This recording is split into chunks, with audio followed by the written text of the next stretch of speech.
What I said. I'm saying I said Tarian now why. But any true cancer, any true cancer.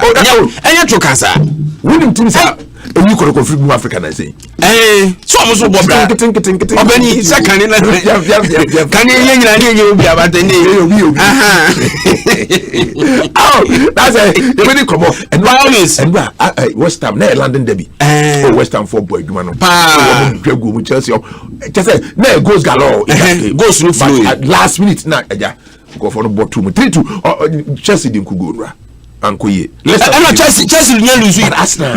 Me shall do 2-2. No say na afi no later information but now was me very. Chelsea lose. So dey woni na so kra no lose. And I just say dey atoto so awo. I just say omama adina di nko. Dey asogon.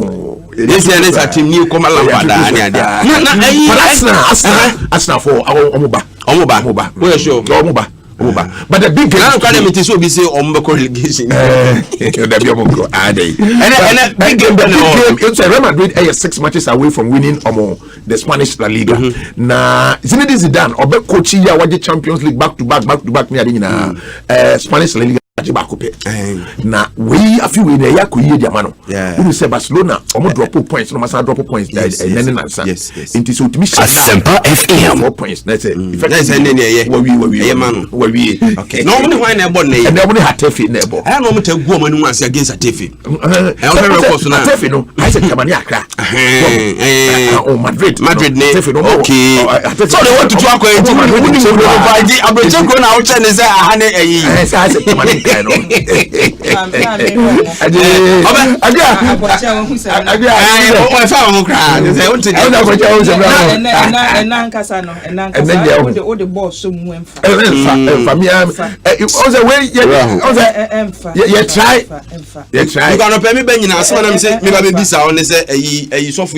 never say die for no. Never say that. They say you tried the name say no. Because I come check and see papa and to safi o ma fi na enti afi there's a coronavirus in no can as dey. Oh and media.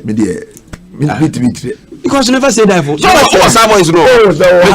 Before so be point I tried and na me pese me say ya na mo bi say senti afi na no dey krobia na. Dabi who said John the Baptist osuma me ko bi say Jesus Christ say ono ni agye nkwa no ana ye hwe foforo anim enti afi we no ano and I never say that for Osofo no say on the one no nim say corona na nkwa so just am na kai let's not make it no so for say corona na nkwa so Osofo no say nkom say asi we has for Africa yes and bibia be bom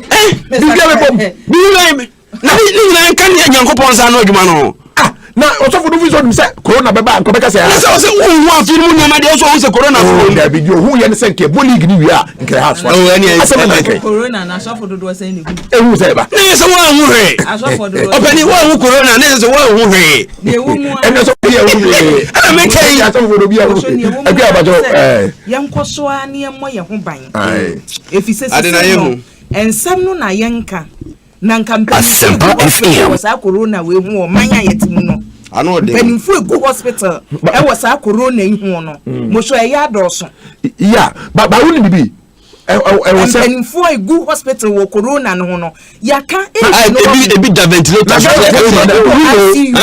ebi wo ICU baby o mo da no enye akwa ye nima na o ka ICU bi wa onti ase intensive care unit e won no do wa na che se ehu wonim ne wo mu ane se yade no yakasa yade no ehu yade ya no na edo nwere yade no a ehu no ye ne yo nkyere se yade no ebi kra se kra ebi kra so yade na ye yade numbers ne bas from MPP primaries no to NIA for there to electoral commission registration e koso me hwem nipa no a etita isu ni bia na me yem hyehye me. We have a president from Africa say ya omo be ye abatuo no say ya na ye yo ye to wie ye wo wini ye wo what she ya dey we some will survive some will die yeah sure enti woni pa kro me se wo de ye mfa ne say ensem no mo ka say corona wo no omo di tro ba prepare enti no so omo di tro a wutim wo eyampa wa survival ekum nipa ni bi woni pa kro so wo de registration center wo no eno kodu won nipa wo no makovie Of course. Yeah. One to about this year better. So electoral commission for say we shouldn't blame them or you blame no send you about person no. It is a wo when you promise me say mobile you be protect mo na protection no amana see him lemua serious because I mona mo in charge and honors responsibility no but yes we are dey kitin say as an individual who could go niam bi say we are wutum di so na ye nyina asumdwe no eba na yetimi ye na say yes yetimi ye na niam wo sem no e ya too much yeah make sure say nka police for kra nchi omo animra no so no Asempa FM and come on make provisions for san niam ni nyina so for 117 and a film. There were over 18,000 cases as we speak. Chale. And there's a recovery. Or is it recovery from the discharge? So I can home. But only be what the active cases near 4,400. Young penny for normally that ICU near the no. They should make it public. They should let Ghanaians know. Oh my God, oh, you better say abubu. I don't call my jaw online. Penifone that one. It be the other. You call my jaw online. I don't online. Did the whole penifone. Let everybody. And meaning penifone be kasai. Me friend nipa no see oh.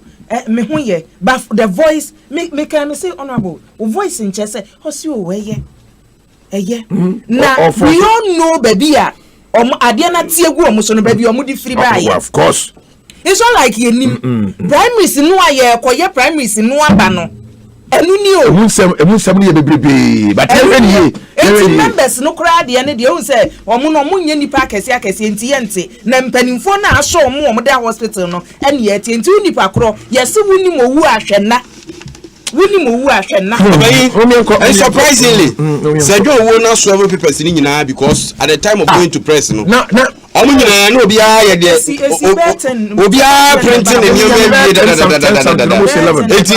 a single paper I could tell me not a single paper over a 15 newspapers in Kitaman but who couldn't wait to me capture.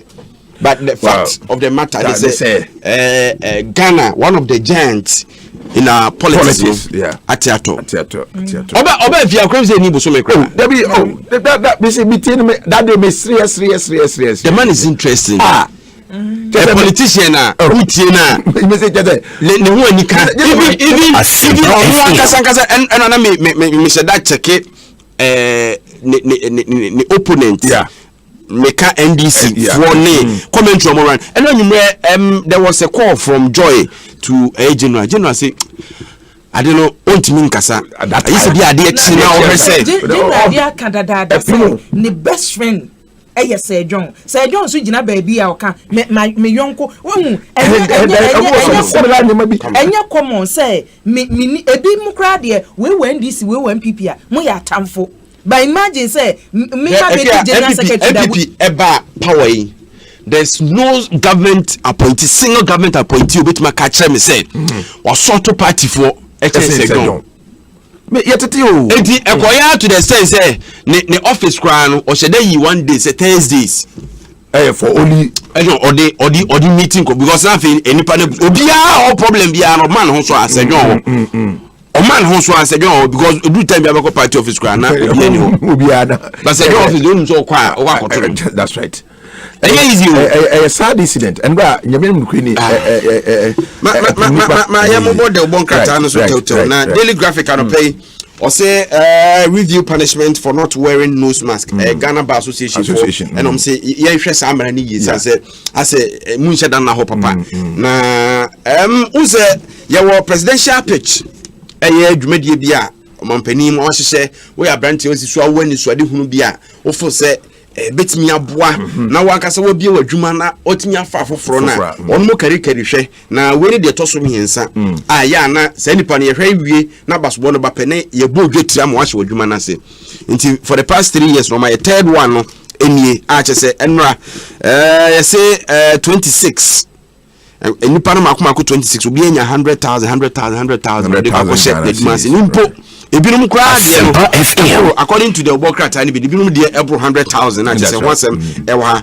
na Fidelity Bank so ejamfa so munya 2019 enyamfa so ketwa omde ho asem ato Daily Graphic the Obokrata ni mekua yemfa Daily Guide nto aso na Daily Guide so animu enna ne ode aba ne say NDC amanyoko no yentro yemfa ye hu nhyem ni nyina no se na chese ensem bi a wonum kadi agro wo se na kwohwe wonum na mufra mantema manchifido baabi an wo twe nipa frifie baabi omunim se ehwo ye wo strongholds no wo twe nipa free mu no wo se na ano ye share dintro na se no voter region de dikai no nipa 19000 na atwero wodin ya chese otim se amanfo aye ward waye ward pa se wonum edin no wo betwero ana asante achim nofo so de ehwo na wo mu tutuo no wo mu kura de wo mu nti se dogo bi nu abe o amanfo ani abere mu nkotwero mu din no afi no mo ankasa wo mo ho enura akwada 16 years ya tutu abo ne sirem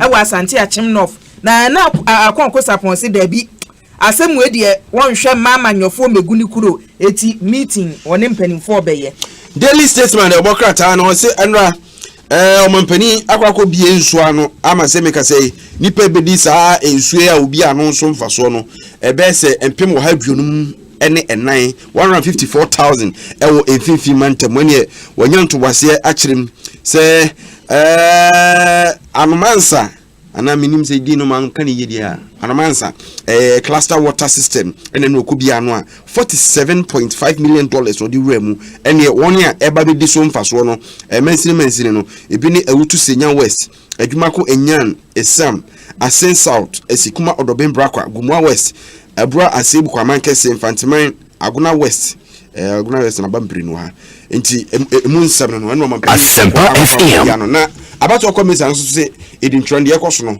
wo mo de omani age papa omani age eni o masa de kokobọ so aba isi no a mpanimfo se wo manya ne ntie se ye ka se wo nipa kro se wo register wie no obi ni required ID card se ya which me guarantee man nipa men kwa me guarantee man nipa okay yes e bi person mo ye man nipa 20 abai edema sem kwa guarantee man wo nya ne di na nya so guarantee wo gina wono kra e bia na atete ya de wo ko fie no wo gina ho se na se me di na se du wa me guarantee ba na se ntakane di ape onu so akonya mfo nipa 10 Dabi wonu nipa ba ko no person guarantee man nipa 10 na me chese ana na se wo sa ko be ko no gina ho no mo e ko fie papa time na so o se time no so enti uyi wani anu asa wuram na electoral commission for say mu amu yesa ni nyina ye do betu please ube ko jail now of course etiamra wo mu se wo try a ube ko jail nti kokoba o mo de aba no na social distancing no so graphic say oye monitoring day 2 no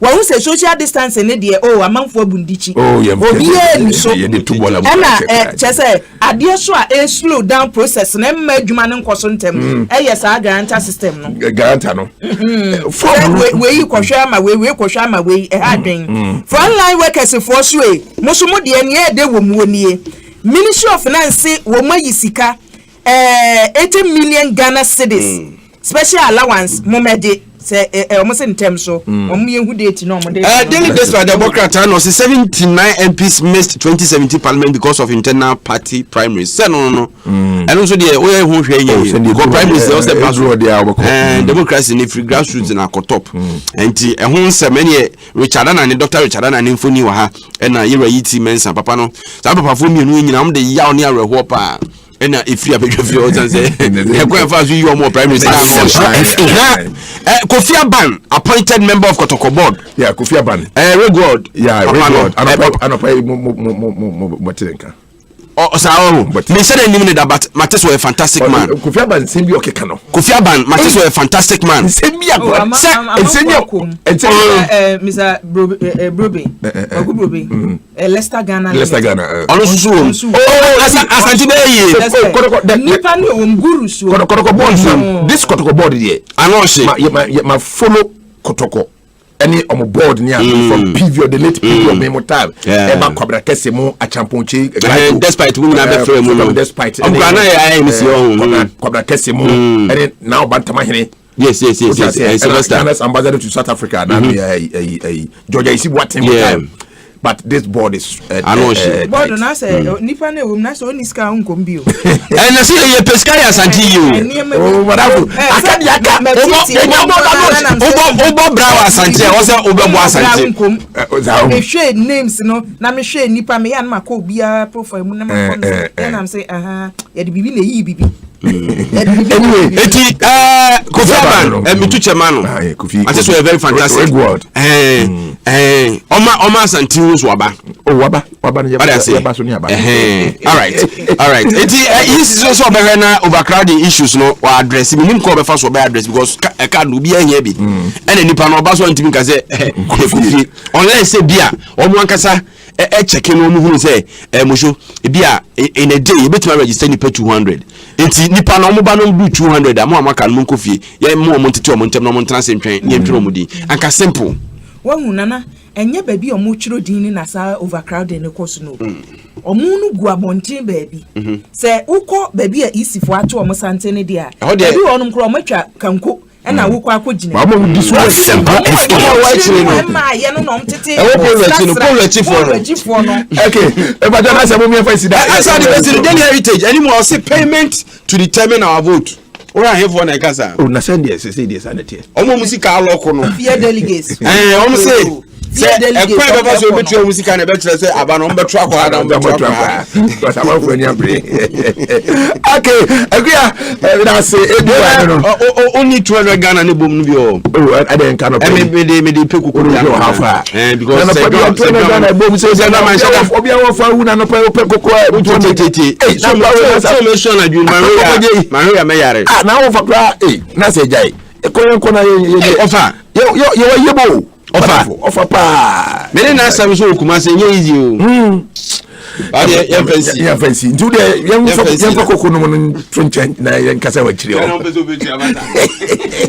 awuzabo aya sampa 94.7 era wasugu so awutie no quickly na yanfa ya da bonkata no agudie mu nsam dia ntwa so ma ona afi yanfa dia kanyina no ma ona bibia so enkoyi hodomo on a very sad note this morning and the former general secretary of the New Patriotic Party and Africa currently no ono na Oil Forestry Board Commission opanyina odano and I say Forestry Commission opanyina odano ora say John and then they asemia ba ama yina yegusu edi hu abobo no Krista good morning Mosho nyamia dom bibia boko I hosem kakra na twemba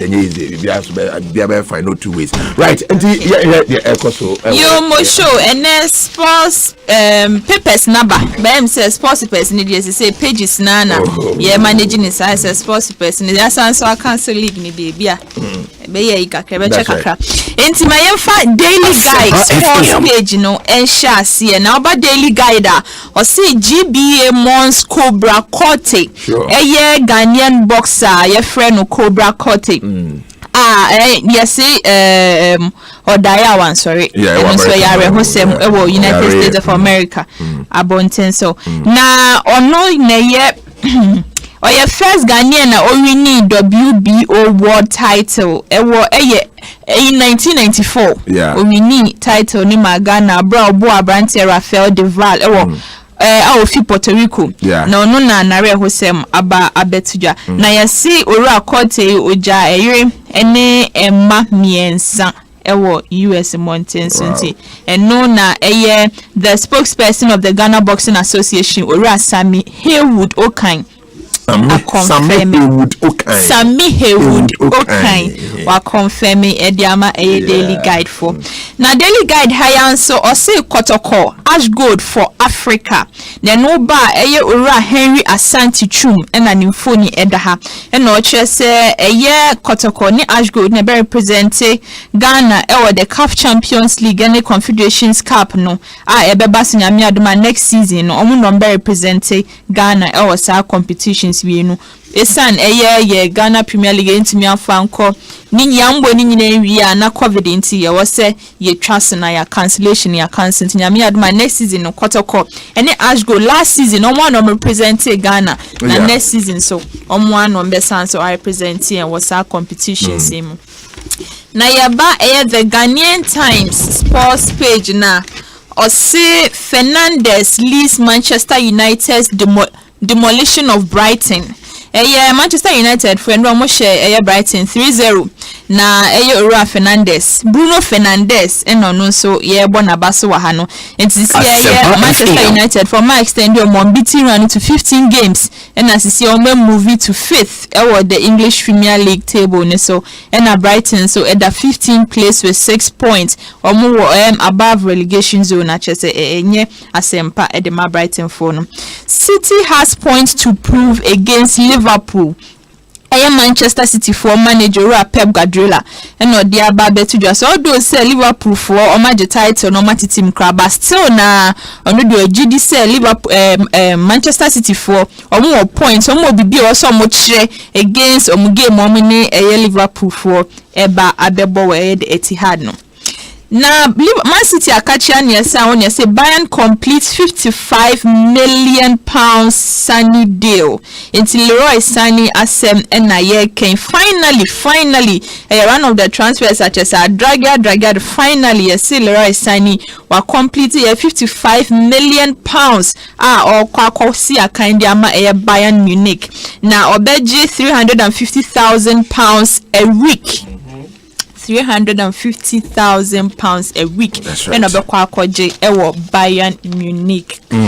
Now yeah, the Daily Graphic sports page, you know, and also Baha Kote was a selfless, humble fellow. Bohameye Ora Cobra Kote, na Ghanaian boxer na we free now, no so ni phone in the home sem kakra at the house. OJ Daily Graphic na sports page na benye bia kenkaina bibia akonkan. ESCO decision sad for Ghana football. Only CEO. Ora Oloboy Commodore and a new phone at the Hano say. The Ghana Premier League na in Penufo Etriamunum.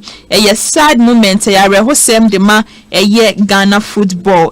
So J Graphic now sports page na honsem nibi waha ubenye biakin kind. Na yefa My Joy Online. My Joy Online ni adomonline.com a sports side hono. Or say relegation threatened, King Faisal happy with league cancellation. Relegation threatened, King Faisal happy with league cancellation. Now we any allergic to komo bebre we nya the allergic de wan kase King Faisal for yomo de say a cancel league no. Now owie no na director of King Faisal we a friend na Mankwa edekwotu just on the league ya cancel the ni jesem edema King Faisal esanse King Faisal for no moda league table na twokra number was 6 points abrani they about 15 games no they only had 6 points out of 15 games and actually say nkoye kra enfama King Faisal na My Joy Online when be Real Madrid launch women's team. Real Madrid finally almost team club no €300,000. Na your club club that your friend Takon and club no for €300,000 na so masisa dini from Takon to Real Madrid Feminino. And to see and Real Madrid say club some more Matima Real Madrid eka na ayoko Adom Online sports page or say Asamoah encounters fraudsters Ghana striker Asamoah and now no sin phone da ha no say nkrofo bi omo wa Twitter keka se ono akwa se was say ya hwehwe nipa koku Ahmed Swale ansanya ba be keka pimpolo asem no on ka hwe na sa account na nya ne account obi na wa create account on the picture at what they church on sema omo so mo keka radio sini ade no obesi mu onfa mo hotrasa inti on ka hwe wo hu bibisa wa Twitter enyo ono a enya ne account no enyo ono on hwe bibisa akra ewo Twitter ho na ye wie kra ema football no. I see the Ghana Football Association has reached a consensus to enroll players in the Women's Premier League on the 1 year program. And now 480 players will be paid 500 cedis a month as allowance for the next 6 months. Intina more players no baku 480 no ye be enroll more 1 year for program ne so na ye beti obi afiti July 2020 obi abeje 500 cedis bosumi bia as allowance ombeti media bo am ho bra kwesi say next season na me adom na say football ne babaka yatoa so ama bibia akọ enkan. Right, okay, me da sipa Krista Japan and amate ne kano. I'm so for you so we are live here on Asempa 94.7 and waso egusu awo 18 no. Sabe de ye be call the dadwene number because I'm no echo bebe. Me dadwene. Me dadwene. Me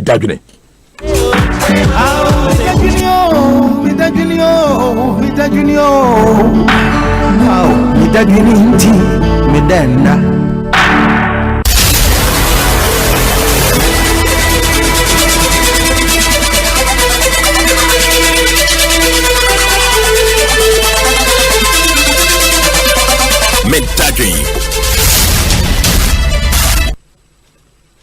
Na okay, enti yenye ni sei. Enwa em say yenyina yenim the SCA so far as the game air concern. Now the executive council no atranse for the cancellation we all know already.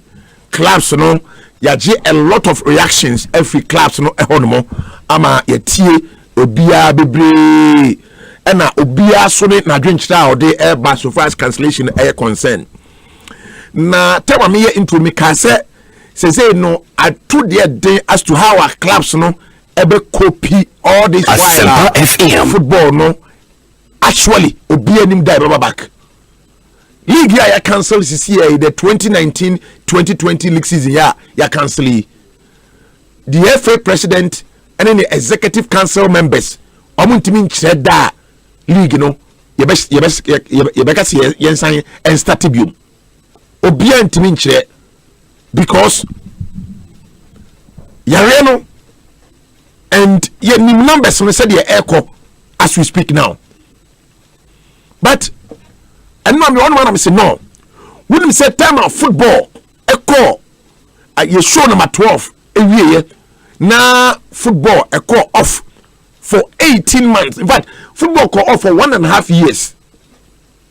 And Rebecca said na a normalization time. Yes, normalization time because now I was here when you talk about ye. Now, what some make kind of penny say the current league your boy and now you can say you see sa league because of coronavirus and say twaso na ye jai boy sa league ni ebo no obie nim je na ekoso na we make say that 18 months those 18 months now you did say fie na you can say a new season will begin. Now new season is just here and look at officiating one time and league no air course no those 15 matches now your boy and sana yebeko break and answer coronavirus eba. Look at security at our various stadia. She sponsorship ana away league no apart from you want to say start times are na ohoduma a sponsor na and look at the say TV right sponsor media right sponsor and virtually everything was known and existed. People so positive and people who say so now attendance attendance no say club by club now various venues they will tell you say we near function statement of all the venues in the bar 15 matches boy you will see say and should I a very good departure from what you used to have in terms of Sikana clubs working in at the various centers. That is the reason why sometimes you can't maybe you see the house and Kotoko game in Accra near they can say on the Chelsea and Kofoko Stadium. You cannot use house and Kotoko match alone and Chelsea and non Kofoko Stadium. Masama make an opinion say sa asema aba ene ama ya league no yesi ya jaibo ya season aba na wie no it is time for the FA to show a lot of working media sa period we because you see yentimi emba back to a 2020-2021 season league no be sponsorless. This is a timer and what's the FA no etimi to tune yama nyina ye. The reason why I can say when you normalization you can forgive the FA because at that time na normalization and another omoto to nyama about what time campaign time and all that. Now all those things are over. And this window of opportunity and they can one seven an opportunity the FA cannot say Obama Adiano assess keke. In this September, you say league from now to September, and now from now to October, whenever the 2021 league beshes, there should be a way to tell every Ghanaian say, Masa, ye tifi na ye kreno, nesena ye ntiwo kekedi ye juma. Because ye timi ma back to a Ghana Premier League, and they yakota biskau, ye betuya 500 women footballers ka. Okay, 25,000 Ghana cedis every month. What they multiply by the 6 months are. These players are going to earn 150,000 Ghana cedis in the next 6 months. 1.5 billion old Ghana cedis. And make sure say Ghanaian women clubs mutim kind of pay. Mutia players 500 Ghana cedis every month. Ghana my team na in Ghana member team grind omoji. A member team na Liberty money, Adriana Stars money at the Kwana Hinomoji. Enti say ye be ma player bia 500 Ghana cedis every month and my Premier League clubs are. This time around now your TV na born yen yahwe no is the timer and what say FA no etimi making sure say ye back to 2020-2021 Premier League, the sponsorship, officiating fees, headline sponsors because yetimi transfer idols. I'm saying that this is a very wonderful opportunity for the Football Association during this era to make sure say and yemani be NCC ni emra even kwano the football emra na no ebe ya some of them are raising issues say na say ka say emra ni bi hodoma normalization di ba ya na ye normalization enya adwene but at that time na ye ntimi normalization enko nti sa dia ye nyimra ni ntum na ye jimra ni tum wie na normalization kwa ye nyina ya betrafie na ba bia sesa no sa nema ni nyina no this is an opportunity. Abijiri said, "Sa Football Association no pese or yeah all those corrections no. Now you back in a very perfect way, in a way yenko say yakoko competition rules are, and then say uji card our FA Cup man. Yes, this all the FA Cup na serve, and now uji card our league man, and also the league na serve. Na so we uji card our FA Cup mu. Na so the ekosevo e league match man se atwe protest atiano sane manema na otherwise league na ekoyi no anka no be hyase eno ba hyase na twi league na kwachiri and we all know senye number 12 na ba ya se ma munim whistleblower ye hyase say ye ofia no ma cases bebre we won't come back to a 2020-2021 league a fraud with protests here and there and unqualified players here and there. Until this period, must be utilized well. Because you can't come back and all these excuses anymore. Send the way I say sponsorship way. The period must be well utilized. Mashu, Akwaba. Yeah, boss player. Bibi abokode. Bibi ay fine. I'm Chagana for. Na enne nyame so enye mo emwa. Makoma so apedi bia no nyame. Nice one. Won hwe enye mo. I hope say ebusa for ho ye. Oh, nyankopon den kwache ahode ho. Fantastic. Fantastic. Nice one. Okay, boss player, mama chance say mebo why you for na baso. This canon money free ba. If you why yes. Of course. You say your bo mabaso say ometie, I mean the plight of the young Ghanaian player. And I think say it's in order, it's in line. Umaya dear, also Boma Basopa. Umaya dear. In fact, Omo and number one of state organizations are back to the aid to the plight of the Ghanaian player, not to the plight of the association, to the plight of the Ghanaian player. Of the Ghanaian player, of course. Because the player or break into say unya relief say I think say a year 500 and yes kebia. Yeah, I say for a footballer and also Brown Mabrisi now. I think say yes kebia. And it boils down to Emra. A discussion and a sports night so many Dr. Elvis Hagan. Yeah. No, can't say baby Bruno. Interventions means something between a boy. Now, first one, the individual or the player intervention. Yeah. I was saying, Kasana also player, only so your professional player. Yeah. And Tiadena Abano, who to an Amobiana, also your conscious, as well money down. And yes, I said, you could training. Me more matches. Ye ni camp unti, maybe outdoor life at once. Now, who didn't do me.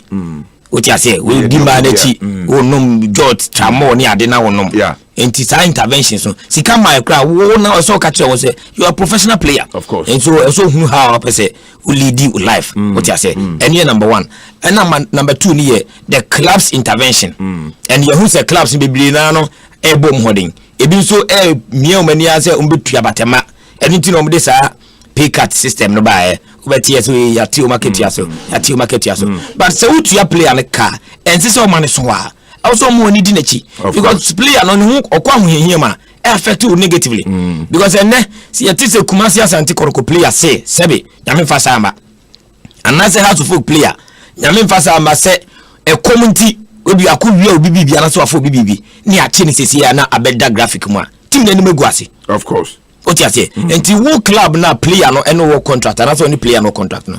At this crucial moment no, apart from aketua na wutua ma no e die biem and awo ye e dey aka ho and no see another intervention psychologist ni timi biem ye and the major one no organization there any aban there awoye and of course we a typical example of the aban any entities ni be to relieve you. So I think that timely now say once again why and some ukuni in Crawford or say yabo mabasoba boss player and then me person me say whether Kumasi Asante Kotoko am I ready for the Africa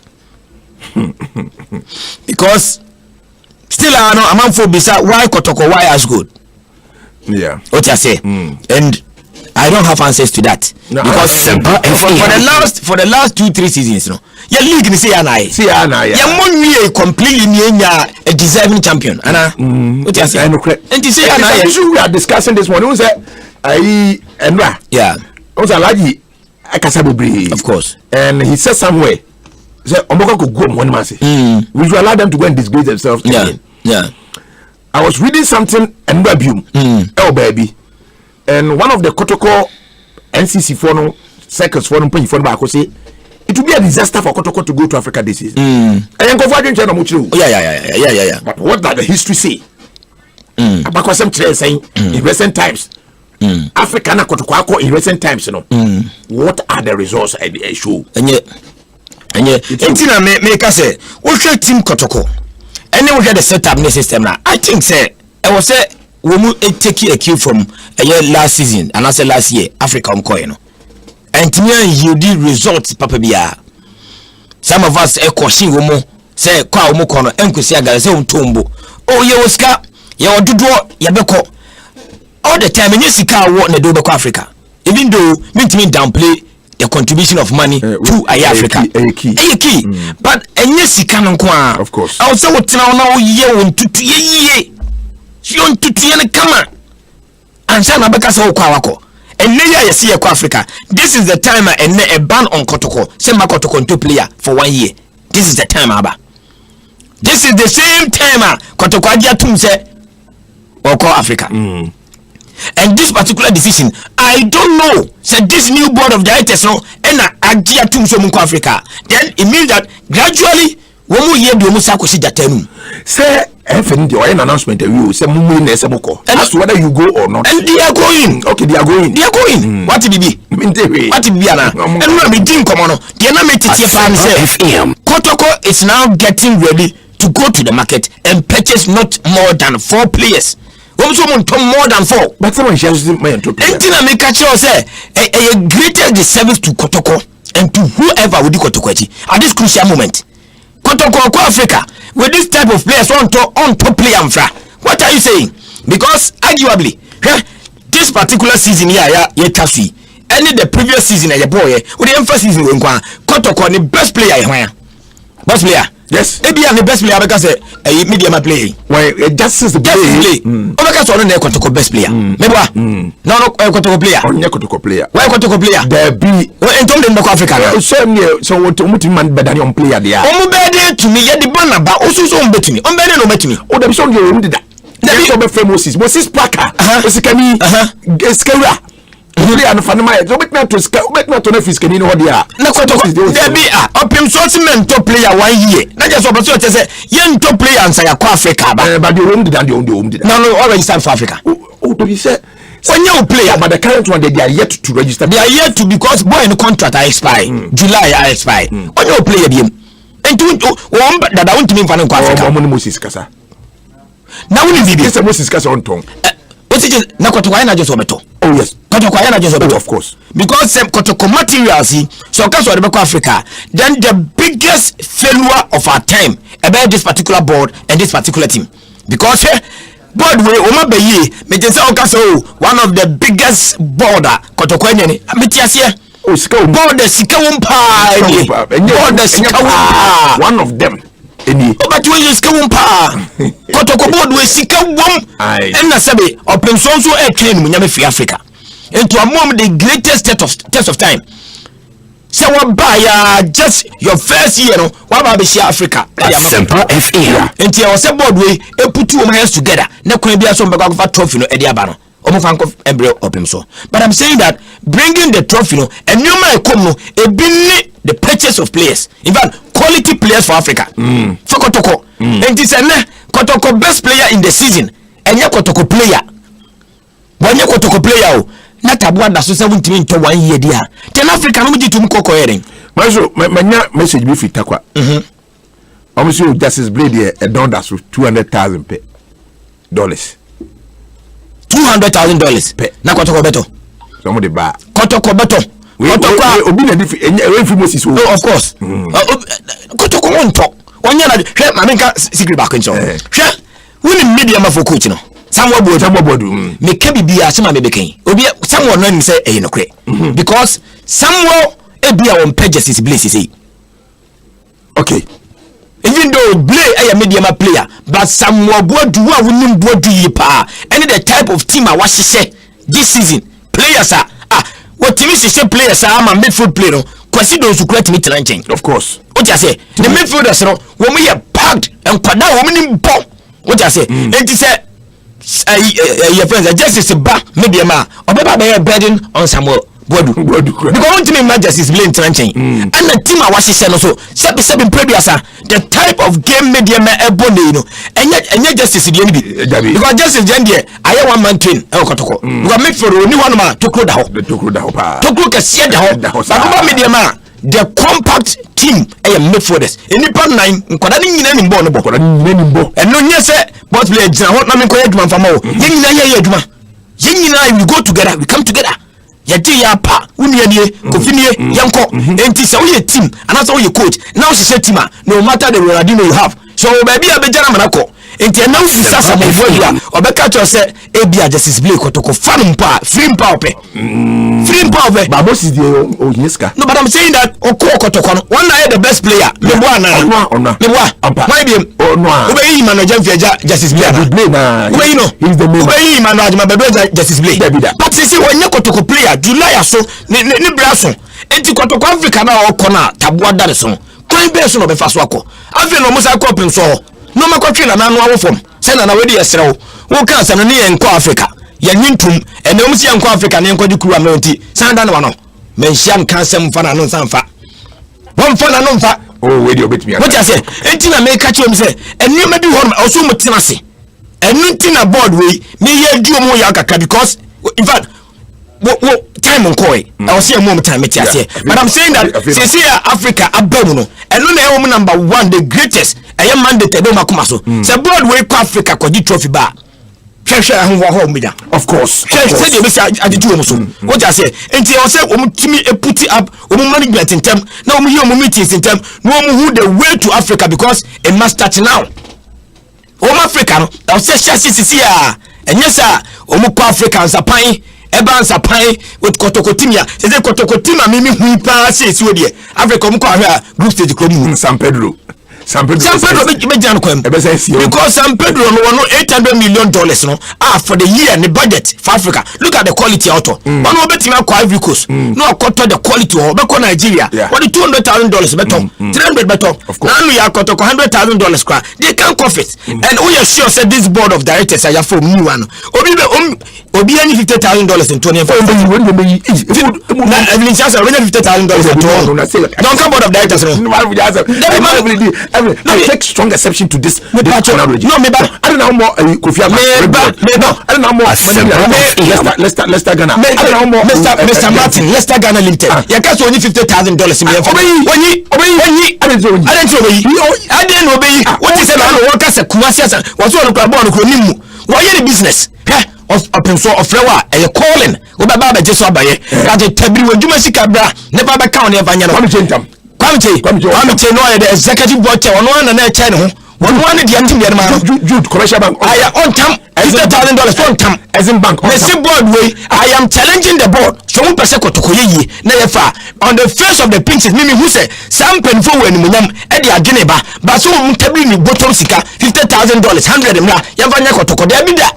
Woman ya kotoko na yasumana. And then I'm for the tree. Woman ya sika fa kase e domba to so mbeji omdin. No mu de kotoko. Womu ko kotoko board chairman ye, board member ye, na yakosa. Si enyi sika.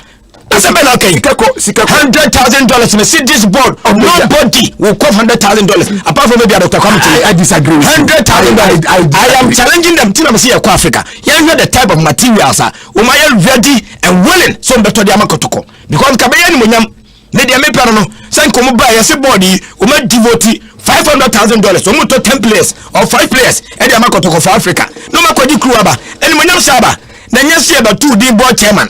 Now in am ho na untimi enko ebia na nanim enko sesa na na bia du ye ko Africa ko je no nyamaba enti 1 year ban ne die you starting free justice so niento. Okay, what you say it's challenging.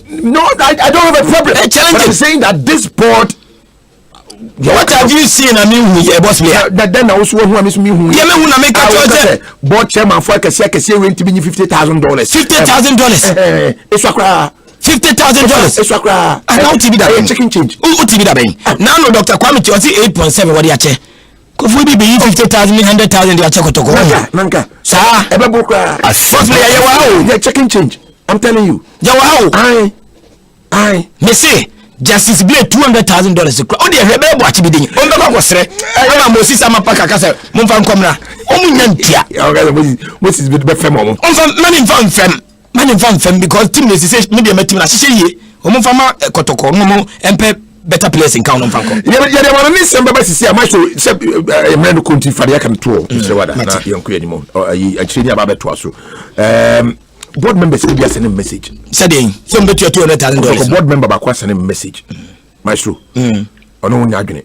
And one say, paying for some Okasa or stress our opportunity. Opportunity. I'm not going to make us already $100,000 or the market. Oh, medium movement minus. I am only challenging them. I am challenging them. I'm challenging them.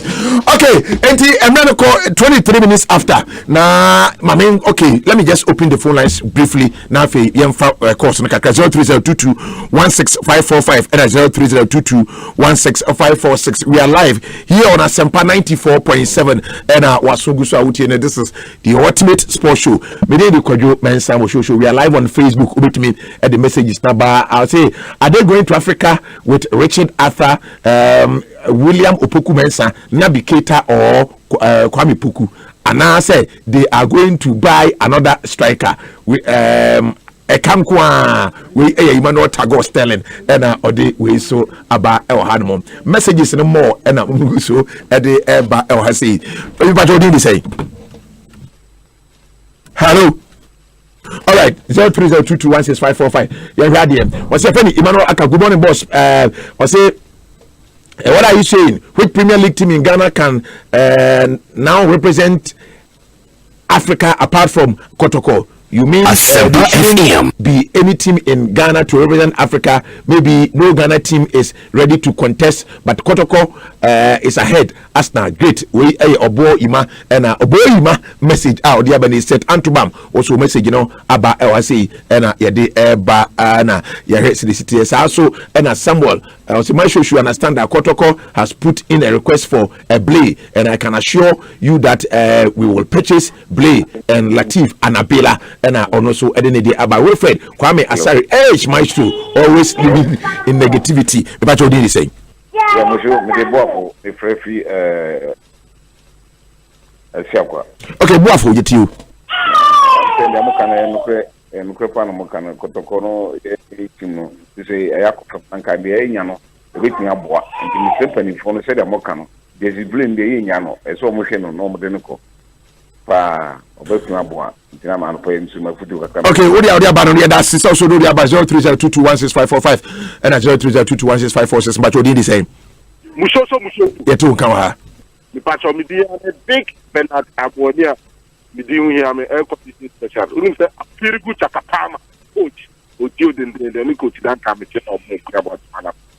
Musho Kotoko onye ready back kra wo hwe Africa mako ye daya mo mako akọ ni nyina nim gu afa na mbeka o man Ghana it be kwan say we dey ye de makotoko wo mo nko Africa no kra no yare ye nko esi se wiem be Africa ni nyina ye ntwam next year ye na ye be ball league no ne wi agwo abe win no aso ko Africa no tia ko Africa na so mo league ni ye de mo akọ Africa no de musho emwa Ghana emwa yeso so medalse. Okay, yes, that's it. You for last one. What did he say? Champion Musho, your friend Ajano, I'm Africa. Ajano, it you.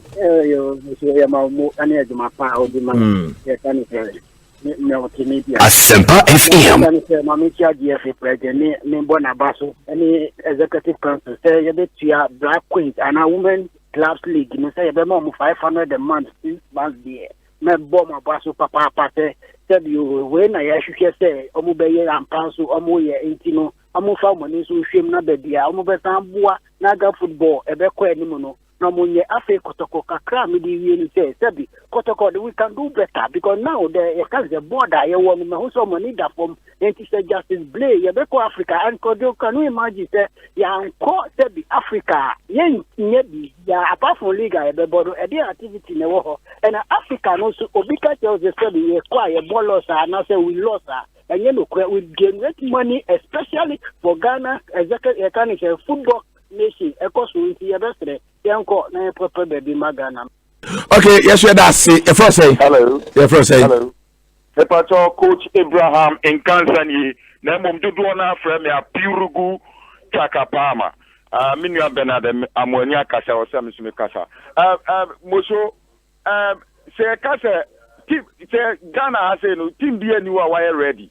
But ye share ye kasi ye shemu pa Kotoko ewenim as gold nso ewenim intermediate two teams na call Africa minim ho asem biaka ombeko Ghana ye mpese be ye doll okromu ase intino two teams no mo call Africa na dey end our blessing ye better omochi emomotumi akomoni mi da si bebre. Okay, yes, that's it. No, you fancy say na ye metro so yede amanone sem na eba no Chelsea bin kugo sa so and Arsenal bogu me kan nine yes Arsenal from Obama young and o the game no ema obogu so guma enya sem ketwa kwa Maluda anyway about sigumone mo show most people don't want to support the decision that Kotoko and Ashgood go represent us in Africa. But my question is, which Ghanaian clubs are ready to represent us in Africa, and on what ground should FA and GACA stand to select those teams? Our football is still not back, and Maluda anyway. So Aba Ajekum Police was say. Asante Kotoko has never pulled out of Africa competition before. CAF rules qualify Kotoko and Ashgo to take part in Africa. Kotoko will still go. We will build a team to win Africa, but you can't win Africa by building your team in your corridor. The team must take part in Africa and build on experience. We must go. Ajekum police officer ode we aba hasi na yebeko na yede amanone ensem no aba no we say happy special birthday to Nana Yaujibi of Ghana Commercial Bank. Nana Yaujibi of Ghana Commercial Bank. Today is your birthday. Headquarters or say we say age with more grace, age with more grace. Nana Yao JB of Ghana Commercial Bank headquarters. Special happy birthday to this from my immediate past programs director Samuel Kwadade Irenchi or Ena Efri de Abba Ane Anopei. Na yetwaso good morning, Chairman. Can you wish Nana Equia Anima, wife of the late Coach Herbert Ado, and Abontendom Hima of Akuapem Abutachi. Happy birthday from all football coaches and the football fraternity. And this is also from Udia Sempa Kwame Oware. Okay, so the late Herbert Ado, the wife, 18th birthday. Nana Akuya Enima. Oye Abontendom Hima of Akuapem Abutachi. Enti ono so yawishe no ama bibia so akoye the last one no ansana ide amano ne na ba no happy birthday to Miss Isabella Akuya Matekole. Okay, Miss Isabella Akuya Matekole of Police Headquarters CID section from Mrs. Rebecca Esi Esther Metal and the children Atakra Sakodie and Afriye omina wishi Miss Isabella Ekuya Mate Kole of the Police Headquarters CID department. Happy birthday to you. Okay, into Yabako Ediamananisem and it was so live here on Asempa 94.7. Son boy, man a boss. I wonder, I man a boss. Boss it up. Me a go boss it up.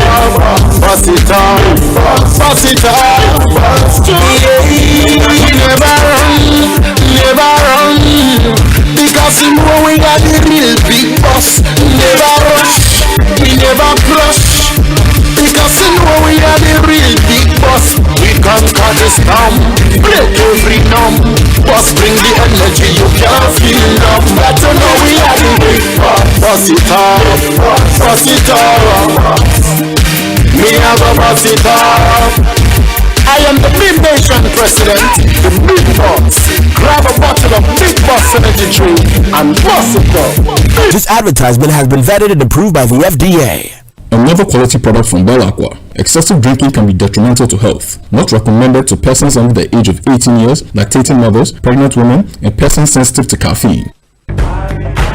Me say, ye call biometric banking, but what you need did you not do Britiawomu? Say, what you need a fingerprint and our facial recognition, make sure we name a view Absa mobile banking app, a roll phone sono. That's right, it's in Europa. Nyawunya ni sa ubes rekakra, and now we do subject package.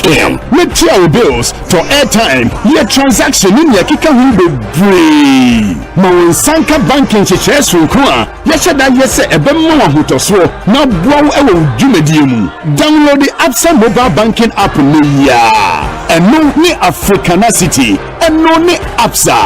Ko Absa Bank be a bell when I'm here and she shake a crowd home. Sɛ wopɛ sɛ wohohoro mframaagya kyɛnsee anaa tank mu a fa nsuo gu mu ma no nyɛma wei bɛma mframaagya biara a aka kyɛnsee no mu apue na hwie nsuo ne firi kyɛnsee no mu ɛwɔ sɛ nea ɔbɛhohoro mframaagya kyɛnsee no mu hyɛ ntaadeɛ bi a ɛbɛbɔ ne ho ban bi te sɛ mpaboa ahwehwɛniwa mframaagya nkatanim ɛne biribi a ɛbɛbɔ ne nsa ho ban ɛwɔ sɛ LPG ahyɛn etumi nya kɔkɔbɔ nneɛma bi te sɛ nkanea anaasɛ kɔkɔbɔ atwerɛdeɛ ɛwɔ sɛ yɛtae hwɛ hunu sɛ chancing na yɛde kora mframagya ne ho baabiara ɛnwe naakye anaa ɛnsɛe ehunu biribi saa a ɛwɔ sɛ yɛfrɛ ɛho nimdifoɔ nkratoɔ yi efiri National Petroleum Authority aswɛ. If I put a TCL Android TV on the wall here, I'll put a water dispenser in the bedroom. The AC will be on this wall while the fridge goes to the kitchen. Hey, Sikamani Patunie Tuno. Hey, Okasha Bazara. You go there. TCL is giving a whopping 50% discount on their TVs, washing machines, fridges, and air conditioners. Hey, from 30% to 50% discount. Oh yeah, a cool 50% discount whenever you buy from TCL this coming Friday. You can also get a free installation of any TCL air conditioner you buy. Hey, Masa, this Friday, I am storming the TCL showroom. One TV go there in my bedroom, another one in my hall. Even my bathroom staff, TV go there. TV na for Sano. 50% discount. The TCL Flower Friday. Visit any TCL branch this coming Friday or order online at www.tclghana.com or call 0202-698-398 or 0546-257-983. TCL, the creative life. I just won 1 million Ghana cedi with soccer bet. I wasn't expecting this. From grass to grace, I was nobody, now I'm a somebody now. I own a car, I own a house, and now I'm a manager myself. Indeed, it's a dream come true. And you, what would you do if you were the next winner? With SoccerBet, enjoy a variety of virtual games and bet on your favorite sports. Enjoy amazing bonuses and payouts or by visiting any of our shops or at www.soccerbet.com. Reveal the winner inside you. SoccerBet, your best bet for sports betting. I'm the best in the world. I got my power, I got experience, I got everything too much. And the old man who want to challenge me, hey, I'm okay here. This is my national flag. I'm proud of it. And I'm proud of Africa. Oh, you know, man, I'm too bad, baby. Bad, baby. Bad, baby.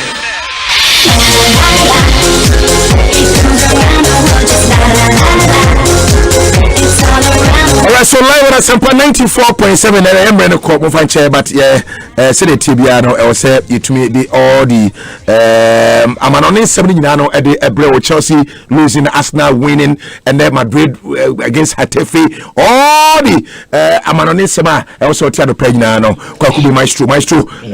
Yes, and started you may say with a different level. This is another level. In terms of why you come on enough here, I'm an 70 nano at the Abba Award ready so a brand of yes, yeah, that Joe man and 70 Huhiano, Ketewisia, Bobono Kama, yet 70 nano at the bro writer Raphael Amagnon, producer at the summer singing, not yet in 70 idea, but and my games are in 18 we are not highlights about community. So if you want more ebae, now for your boy, come up at the Amebusa 40 and pa 94.7 Bombos at Nefi, and my Newcastle Bashana Kamako and 9 went to me and I saw Timo Eyabako. Now call a branch a friend of Dan Gosselin or any the only good, the so good, Edema a Bombot Bobukoro, Samson I'll call a year Newcastle, a branch a friend of Dwight Gill, one of any first go Saint Longstaff, what about Kukaho, and I feel Miguel and Milorin, and so Edibako count of Valentino, and so Edibako count 4 goals to a 1, and Ningano 18 Equity Horma, and who answer no Yompo, commentator for a day, and may highlight.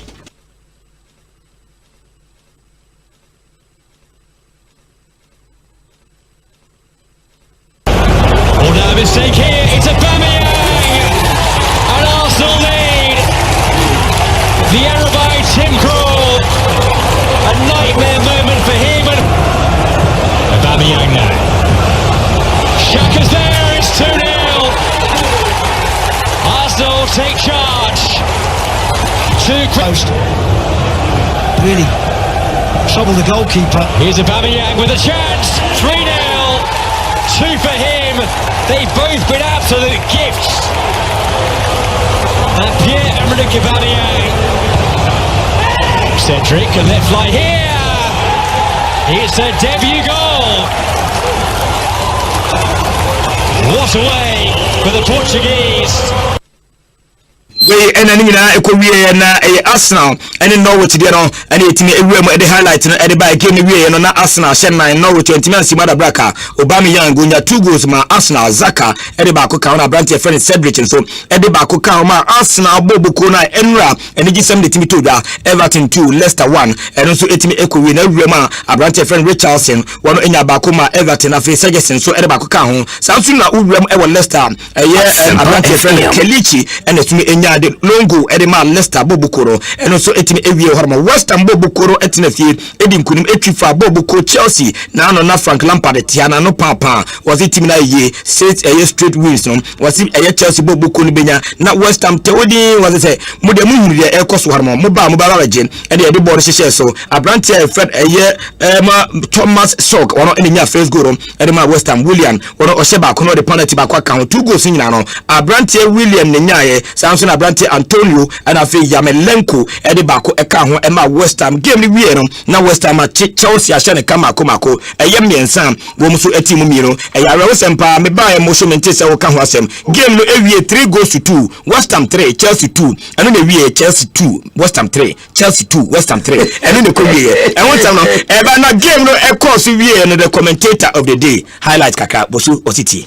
Chelsea will have the opportunity to score the first. Has a decent record in saving penalties. Can't stop this one. And it's Chelsea that lead the London derby. Another big moment at both ends of the table. Well, massive. Alonso's ball in. Two centre halves and Souček all waiting for it. And it's another good ball in. And again, it goes in. Souček coming back to try and make life back to his feet amidst the penalty appeals. Bowen for Antonio, and West Ham have turned it around to lead by 2-1. Well, it's their best. Here's going to be the Brazilian. Oh, brilliantly done. That is magnificent execution. What a strike. What a moment to pull it out. And we're all square again at 2 apiece. Well, it's a great strike from William. Not used to that Yarmolenko, but you... Antonio, what a big moment this could be. It's Yarmolenko. It's 3-2 West Ham United. Asempa FM.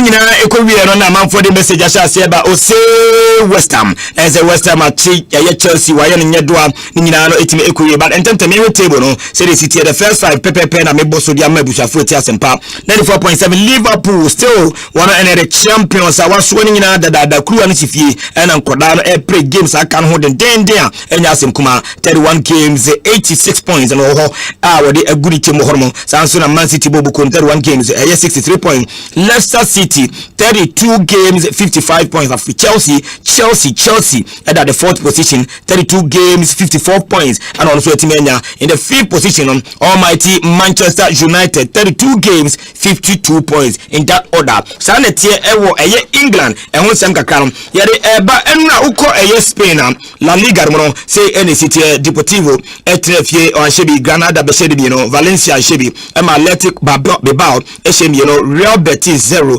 Villarreal 2 Real Valladolid 0 and afi Levante and so and to me and Shebi ewo hormon and also game ring na no 18 ekowie ewo hormon sanso na urem kakra na okoma games kakra and also efi hormon eto daro in the Italian Serie A no Bologna 1 Cagliari 1 and afi Inter 6 Brescia 0 and afi Bobo Fen Florentina enya 1 goal ema solo free Bontene ebe share 3 goals to 1 Verona 3 Parma 2 Lecce 1 Sampdoria 2 and afi Spal 2 Inter Milan 2 and Korea and Tantamianko award the Inter Milan game against Brescia 6 goals to 0 na fi highlights kakra. Alexis Sanchez, Young had made a terrific run and has been picked out. Oh, that is some finish from Ashley Young. It is some goal from Inter. It's a yellow card. Moses was clever. It was an excellent first touch and he made it. Asempa FM. It's Alexis Sanchez. They have their second goal. Young to float it for D'Ambrosio. And Inter have their third goal. Driven in and headed in by Gagliardini. Passing movements. I can always see that with Antonio Conte's side. And here's Lukaku. It's there to be turned in by Christian Eriksen.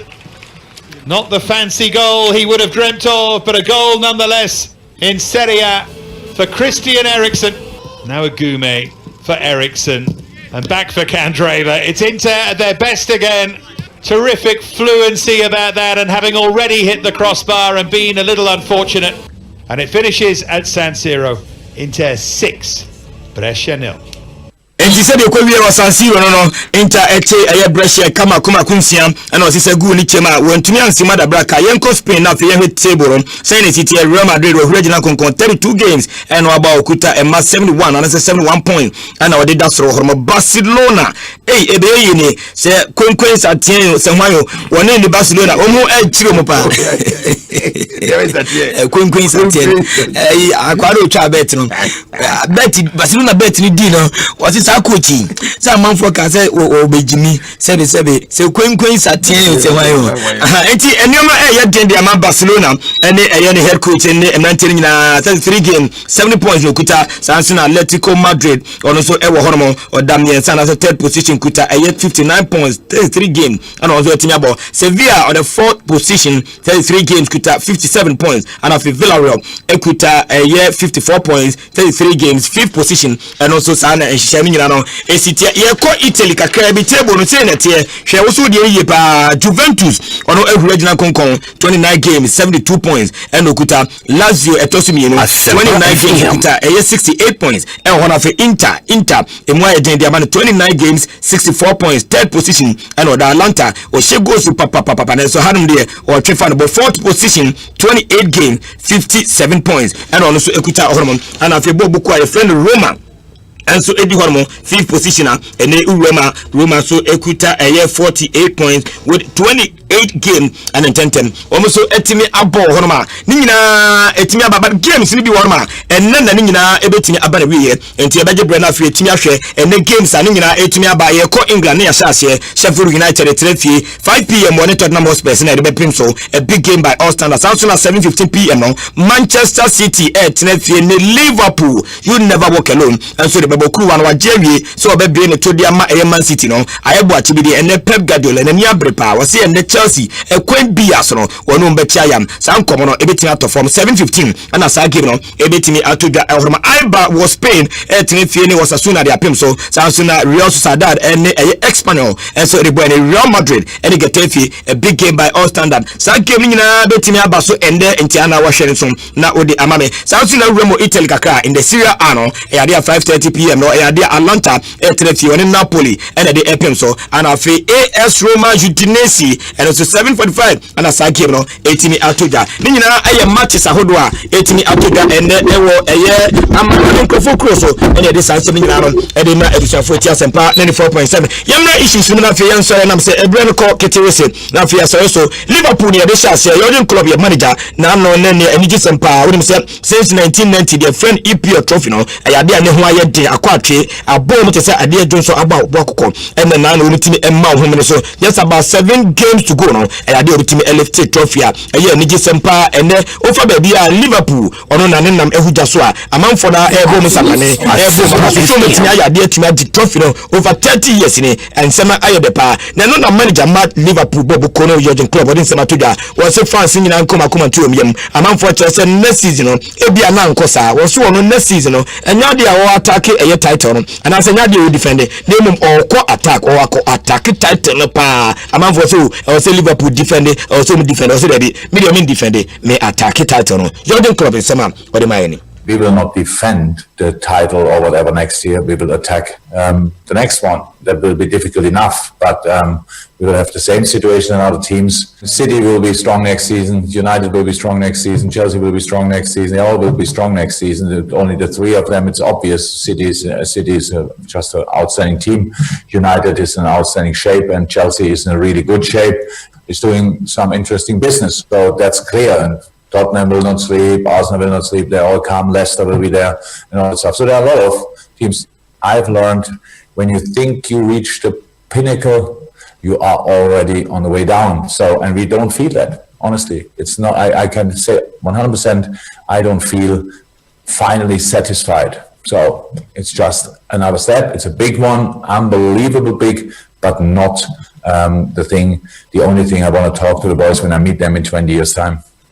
And Sema Jurgen Klopp manager ma Liverpool whatever was Chelsea Leicester team na ebomo amanfo akọ market topper de na so no de kwan bi aso no next season title no obe attack the den eno ne nkoma ode aba na no trophy no mu page aye no na ko wura mo Anfield supporters of Liverpool and e bi kuta flyers e bi kuta jerseys and e jahodo ne kroma nke beka se knockout ni na e bi kuju kroma o mo toto a e bi kran to full light pool no abehwe from say brim a chese ni gisem no ajiwo musameburo musopa ni senti Georgian Klopp manager no wa fakrata wa de penalty so wa trole 10 dia koma Liverpool fans wa se o tiama no 7 prediasa dai me ji kuwa no e wo se no mani agede nanso kwa mo fa so mo jubilate ye no 7 eji ni sem ebi ewu ebi prai e ma wiase nyina yam hihie mo pa enti o sremada enam se next season kwa bia so na jo so ko attack trophy no asan je de ama fans no na mum so beji fans no ana so beji kuwa no e de ama fans no na fans no ebetumi e behave say ana se aye niam yakayaka dia e prepare nkofo dia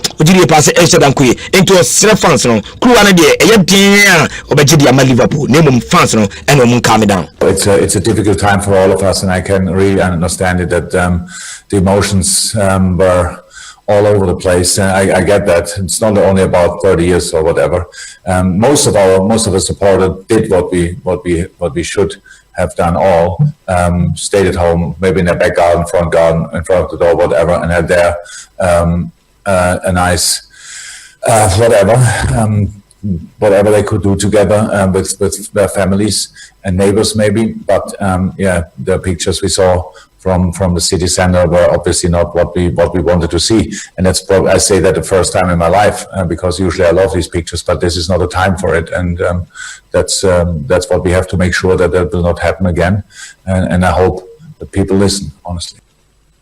We ayansema Liverpool manager Jurgen Klopp wono editor fans ni nyina anim wakata o tro ne tententen erima yenwam kakra wo Manchester United na afie hwe update ba kwa eba uri se Manchester United striker ba ko kane no Alexis Sanchez sanso na Brandt small me no ka say the sam nante nyina no o ma adane o mani o mo bollo tententen e ama clubs bia ene wem Roma ba ku gina mu tententen wo horma ene ma ekoye pa na anopa ya tinya betodwa se Manchester United pen for o mo update Emma United fans say obi antie ye say Brandt Chris Smalling and after Alexis Sanchez no o mo mi nyina enche we say bako ewem Inter bako Roma dada enti we say o mo conclude season e the Serie A no na mo next season no yade a players mi nyina e be down mani no ma be sia kan dia Manchester United wo Old Trafford abra bibia sumi etowia ana say akofo no na mo ehwe say COVID-19 enti o mo ekopiem na nka bia modern man kosra enka Manchester beba na bia ma batable ne bia so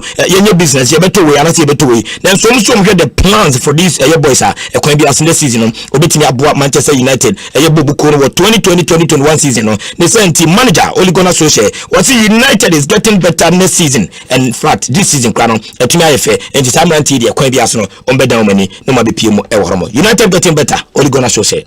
We've got many games coming up, and we'll keep chopping and changing, and players are getting better and better. The ones who haven't played, Paul, Marcus, they're getting sharper. Mason is improving all the time, and of course we've got players that didn't start today that have had a fantastic season. Well, we're too far behind to be on the road to something special, because special for this club is not where we are. But of course the team is improving, and I think we're in with a shout for the Champions League next year. We've still got the FA Cup and Europa League to play, and the team is improving. The players coming back, the team, the style is better. I think we can play against different types of teams now. We know we've got pace and pace on the counter, and pace with the space there. But now we've got more players, and we're better at dominating teams as well.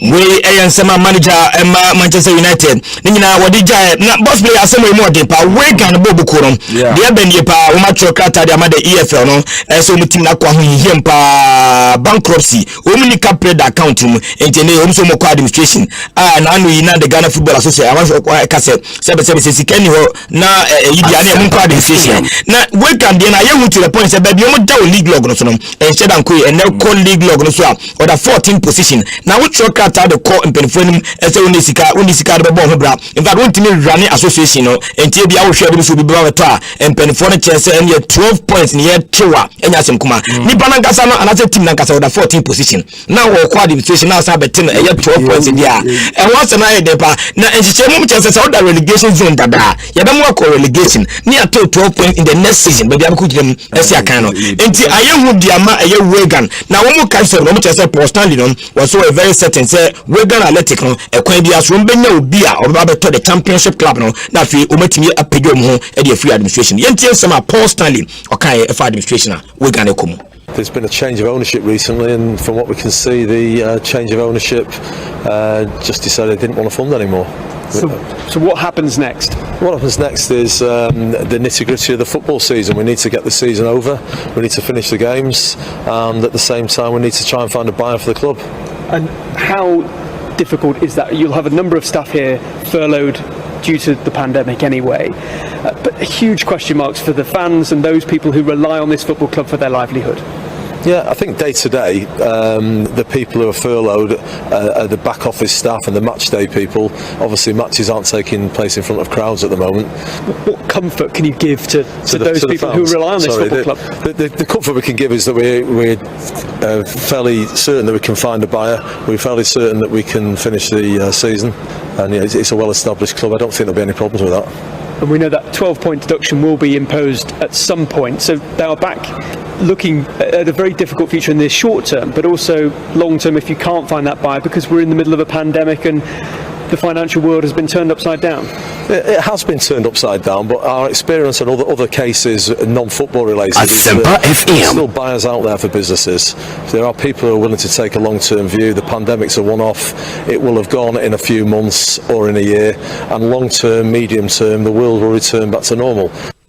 We Sema Paul Stanley Oka Entende Uko the championship ma Wigan Bobu Kuno is on sale to Scout Kruma to Mika when Penfonin Kono Nekwaji Wigan Bobu Kuno FSC na so Sempa 94.7 Amanonika Kirby near so Yakumu wa City manager Pep Guardiola what is Sema today was in no Liverpool Jordan Club Tam Kruano was in the baby obekobi arene aso impuro obekwa na manfo bisa so na adena mo na mama Liverpool J trophy no was in the yire ansana obeje match kana yibisa so oda ho wa yetiku no wa ntimi anye trophy no oda ha na say yibisa also ko shopping mall baby obefebia no among for the Liverpool no any club no tete ni pa entene was sound a strong warning was yemfa never come Liverpool any club pa was in next season no enye easy be sengege no enti say Liverpool we fan now ti kruma wo babia na say Liverpool age trophy enti bia next season no omo sa be trophy dey assume na so dia Pep Guardiola or manager Man City no was a triaka enya de besi ne esichina ne senti wa trokata no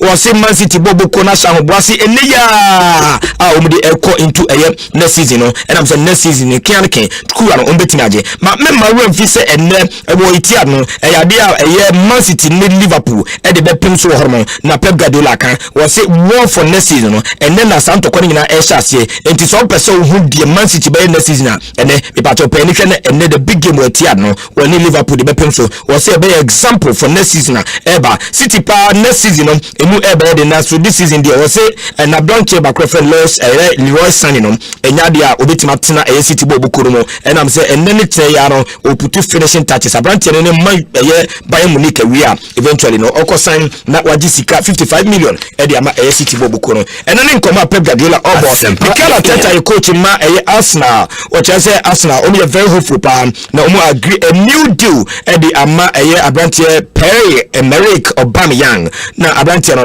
we a goal putter e di ma Arsenal bobu kurumo na o hwempa dia Abrante ne bitima sha about and so was sha about 100 goals for Arsenal say ama Arsenal tinya reach the Premier League half a century mark no ayedepa na o mche say Abrante no enema nhyeda nkoyi na no yikra o me ayigbo ko mo struggle no which no o mo struggle na so Ghana no o me comfortable say Aubameyang dia we winner enti kwan bia so also ma agree the terms no na Abrante no otimi etem no fi otimi esi akan edema ayebo ko na bibia so etimi ekoye eno ene nkoma adopa ya etimi abetoja na we de moto abiketu the friend Formula 1 no but me Abrante ba ko friend Lewis Hamilton me sure so we dem sa Abrante pa we champion pa Formula 1 world champion na nka kroma pa se ni mana moto do so pa ni ma fo pa ye nya obi oni moto twa omtimi pega no na ombetimi da ko Formula 1 no Oboslia na moto a ni mafoni chi no any boys ni go kroma mu chi no David Mpelem say sir the type of motor mu chi no Formula 1 ebi na okroma na kekuta boys ya mu chi moto ni mana o mintwi tumi pege ani mu no no matia no kwa ha enti ni mafoni boys mu ni chi no o te no nyina na mo pege mo de onima David say o to wenu de ni susa when you say Formula 1 de la kesena near san show muntariana I am telling you when you be with Nima when you to tia obeti a chain ebia Lewis Hamilton what I say Nima for any motor chipa enti ya call Lewis Hamilton and then was say Mercedes sponsor no unto a trip Benz na chepa I don't think Kroma Beka say Mercedes ni mnike tupa no unto ma shede design na Branton say the contract or sign any Mercedes no ba na wie ansan na obeti ato aso no and also sign a fresh contract terms for crab e dey ma Mercedes book and kuro anya sabia kianakin or dane ni no akope car for no ma sign contract na sika Lewis Hamilton epen 40 million euros chase year per 1 year per and Branton bi say sika no na Branton ko abakosem ma 6 times from la one no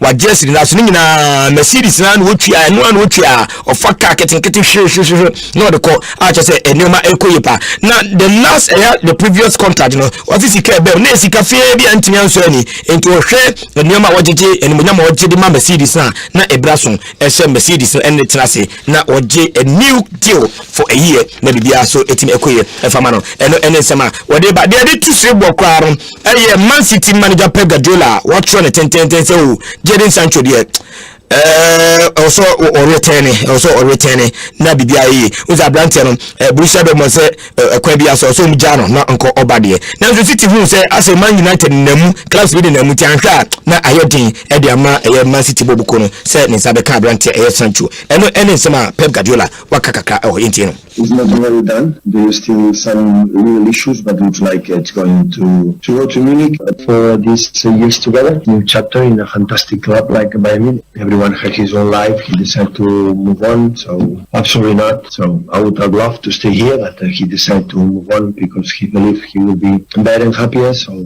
nothing to say.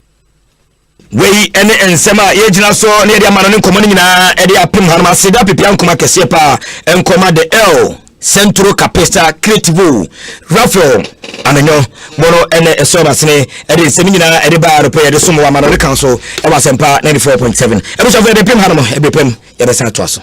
Okay, Tikubi Maestro Enamate Nenkano and 7 watie nyina ewo hanmo ye de fisem ebeto aso ama messages ne bebre ena aba Renato Sanchez yes aka message no sa so ena Eric Akuna Matata Koforidua Asempa FM watching you live from Koforidua.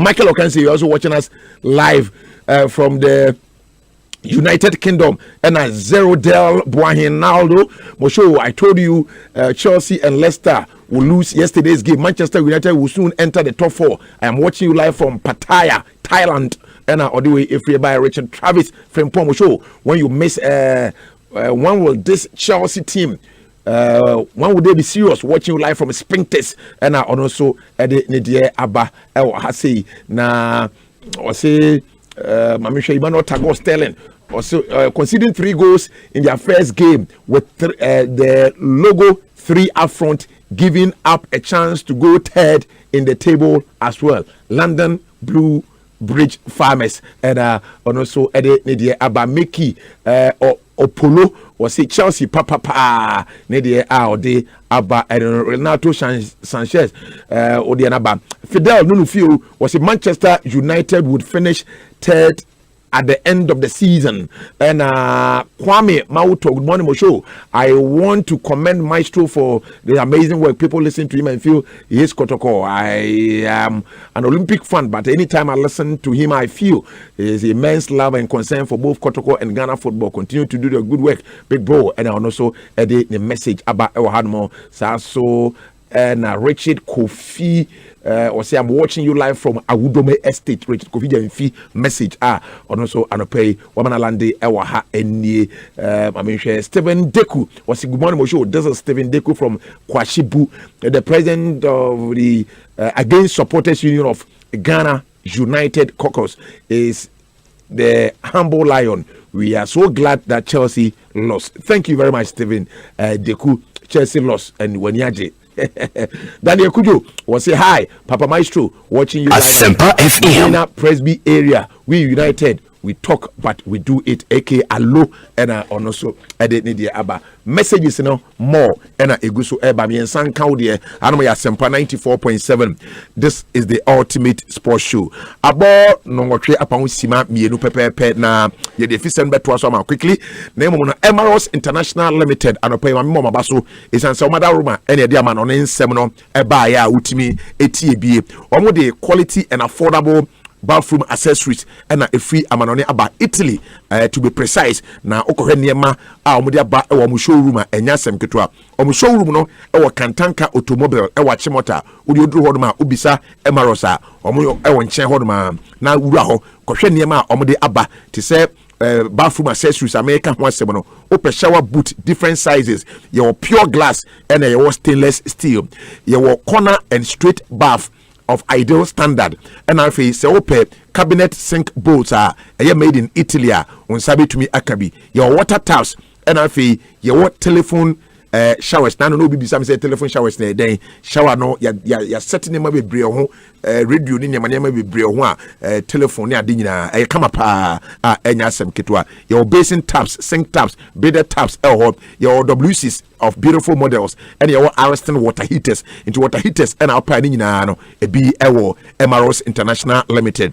Any plumber who brings a customer into your plumber now ba with the customer aba odinanim ya beto niema ewo Emirates bathroom accessories ni ade yewia na afi wo sa plumber no patch de kama na de amount we contractor we mason ni we estate developer wa be tu niema bebre ewo Emirates eno so ye wa chede a ye san edema mu nyina wo pese wo ni Emirates atwetwe nkoma wo betumi afro mo ewo 05596500682 05596500682 and I say ubetumi afre 02015700949 02015700949 na oni Emirates International Limited entwetwe nkomo afebo say niema make nyina no wonsa ebetumi akabi ya kan say wi a na afi ya hwe ghscratch.com and they say o log on a GHSCRATC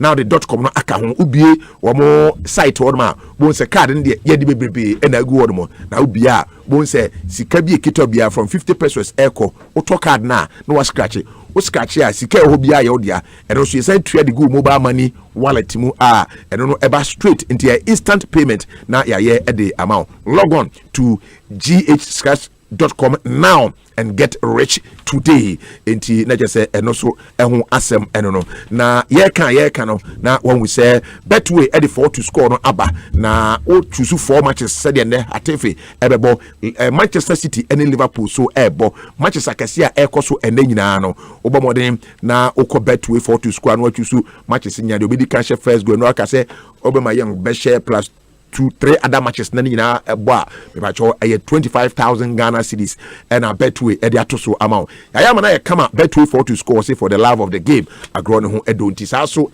na ye kan no na afei wo dey aka ho ese ya de a awake purified drinking water ye kan awake purified drinking water ensu ba kwa ese o ma no empa ho da enei a wo sorry ye say etufu ye hye nkwan say obenom 6 bottles of awake purified drinking water a day to stay healthy whilst saving life. Each bottle you purchase, an amount is donated to the National Cardiothoracic Center to help people with heart conditions. Enti amount for Asempa FM. Mayare eyomo surgery, eyomo operation any ade nyina no. Wono awake I will stay healthy no. Na ye this can be so boa sa ankofo no. Enti so ba no musu nko ade a eyakai say awake purified drinking water. Yenko na yenhwe yemfa amanone ensem no emra okumankra bako amaka okumankra Ghana fo nyina kwaju GH kwaju remember kuma okotu no so udakete no form muda ho say eja Mr. Philip Dankwa St. Philip's Enterprise. Oh, nice one. Say no Naija official. All right, that's right. Na GH. Somebody. And the World Sports Journalist Day. Oh sir. Ai. Na me ken kan. Ite na me sheda na me fa me ho se tete. And what is so funny? David, very no. World Sports Journalist Day. Yeah. Na di un komo ha. World Sports Journalist Day. World Sports Journalist Day. Nice. And TM said Nadia. A celebrity yache. Jose. A celebrity yache. A celebrity yache. Nana celebrity is saying, so now you're senior. Say Ghana for the tea. Now your boss on internet said, I'm gonna yeah. But within inside the wagon, oh, you're saying, oh, inside the wagon, no, area Mumrana, me mamo 45 minutes lecture be. Sir, you can head of sports or hadia. So, head of sports or hadia. Then I put oh, yeah. Second, they say, yes, in Gunya. West Sports Journalist Day, yes, in Gunya. Yes, in Gunya. Is it day be yes, in Gunya? This is a day now, fun one man.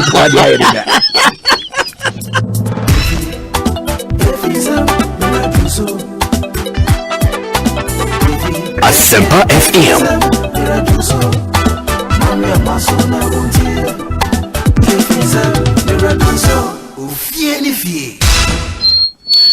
Ebusia ofieni fie ampa emra son se ene anopɛ so no yɛde efisɛm ahodo a yɛaboaboa no nyina no mebɔ no petim wadre ede ama anopɛ ama ene nso wahunu sɛdia enkomo no esifa etie enso ɛhonom ene ɛyɛ 2nd July 2020 na ɛho nkomo bebrebe ɛna ɛba onim sɛ ene ɛna ɛmake exactly 10 years achese baby jet asamwajan upeja abo no a na achese Ghana fo nyina ensa egu omuti. Here comes Kevin Prince Boateng for Ghana, still going, could be another chance, Asamoah Gyan, oh, it's just wide again. This is Sully Muntari, 15 seconds remain before the break, and Muntari shoots, oh, and Muntari scores, what a way to finish the first half. Ghana are in front in this quarter-final. Oh, it's just a brilliant strike. The goalkeeper's unsighted. Gets his foot around the ball. Great strike. Certainly could go for goal here. It's Diego Forlan now for Uruguay. And Diego Forlan equalises with a stunner. A world-class free kick from a world-class player. There's a threat here, and Asamoah Gyan is onside. He's got support, it's Asamoah Gyan. Muslera beats the ball away. Diego Forlan causing all manner of problems. Oh, it's a chance for Suarez. It was an acute angle, and he couldn't quite turn it home. 20 minutes to go. Lodero. Suarez! Kingston denies him.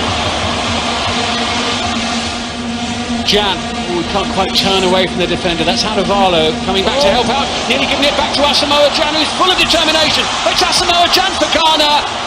And in the end, it comes to nothing. John Panshill now with the throw-in. Ghana really trying to turn the screw. It's in. It's almost into the back of the net. Here we go. Boateng's there. Keeper's lost it. Appy is there. Blocked on the line. Blocked on the line again. Has it gone in? Flag goes up. And Ghana think they've got it. Ghana think they've scored. And the officials are going to have to step in here. Well, it's a red card. It's been blocked on the line.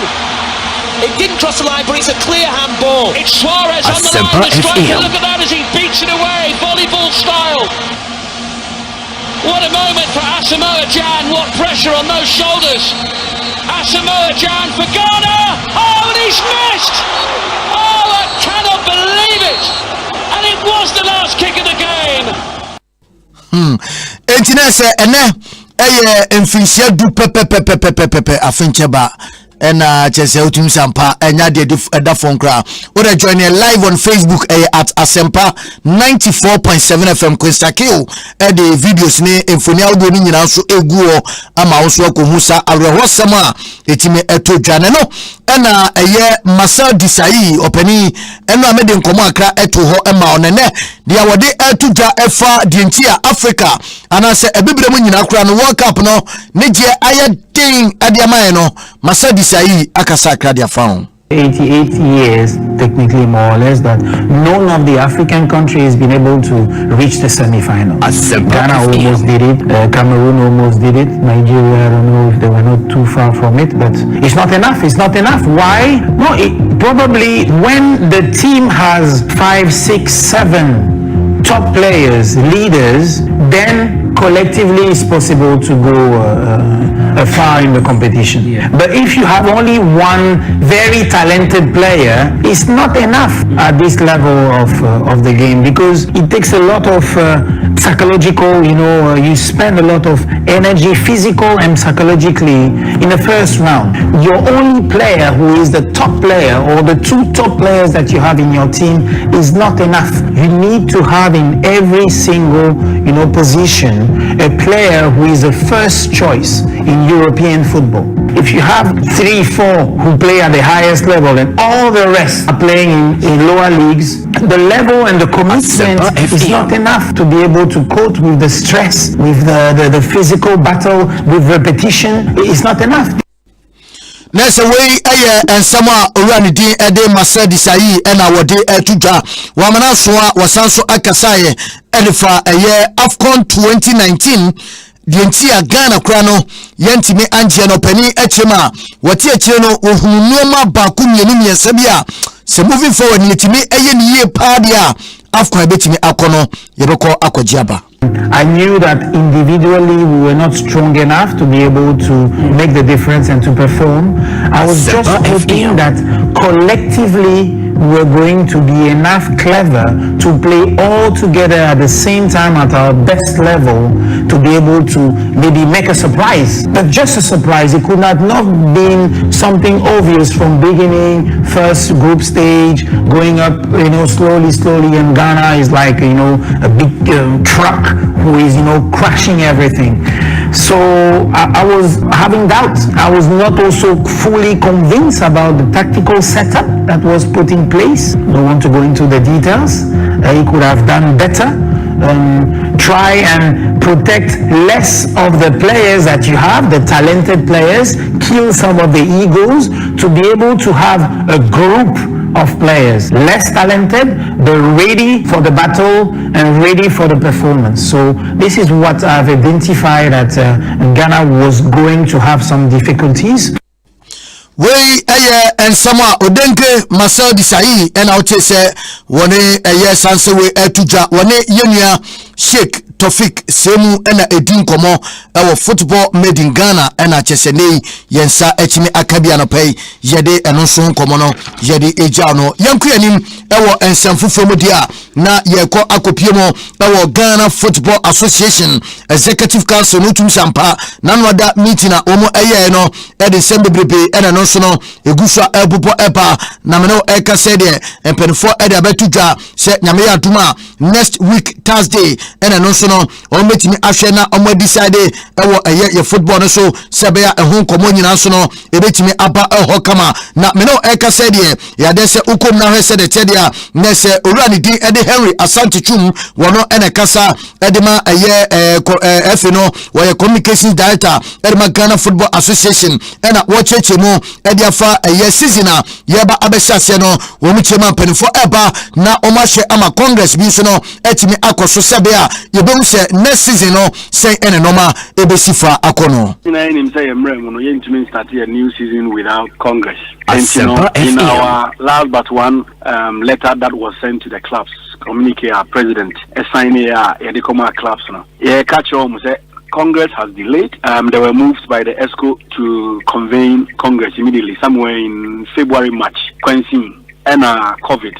Ever since saying in this Congress and then to Myanmar. So, and there is a need for us to respect the decision of the state. In this way, to me, have a meeting for that matter, annual general meeting. Send Friday in Congress now. I have more than 100 people. And your initiative process with Registrar General. Say, if I say a Congress, we need a special permission, whether it will be done virtual and now say physical Congress. We need the permission of the Registrar General. FM. And I think the Secretariat will follow up for that to be done. Next week, Executive Council no be say here. Now the road roadmap to the new season. Abetuja.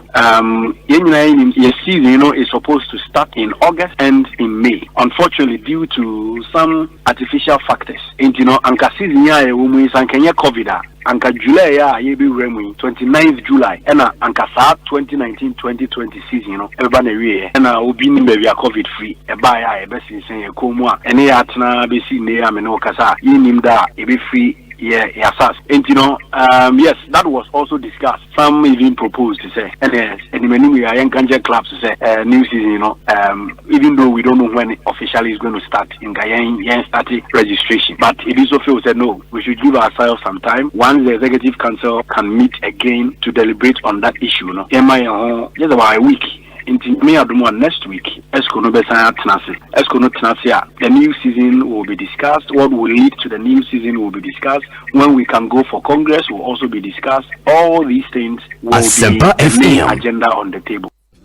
Wey and Sama Henry Asante Chum Dudwana FN say Mr. Hart ena bode ensem we so etuja meanwhile wasan etwa so edensem kakra etuja biema wo cheche mu se eyade se o hese de chede a Kumase Krobia Metema Sante Kotoko ena fe Ashanti Gold womo ena mpanifo agitu mu se womo nkogina omayanemo ewo abibremo akensia wodoa yana etime etuja etise CAF Champions League ena fe CAF Confederation Cup etime etuja no na se mpanifo two teams mienu ena ometime awumo ahwe na omakobo na Henry echeche mu kakra. You take into consideration NC which resulted in Kotoko winning the Tier 1 and then Ashanti Gold winning the Tier 2. And all the things on Intercontinental Cup competition, Article 6 into player, then clearly CAF is stating categorically say the member association has the right to decide on who should represent the country.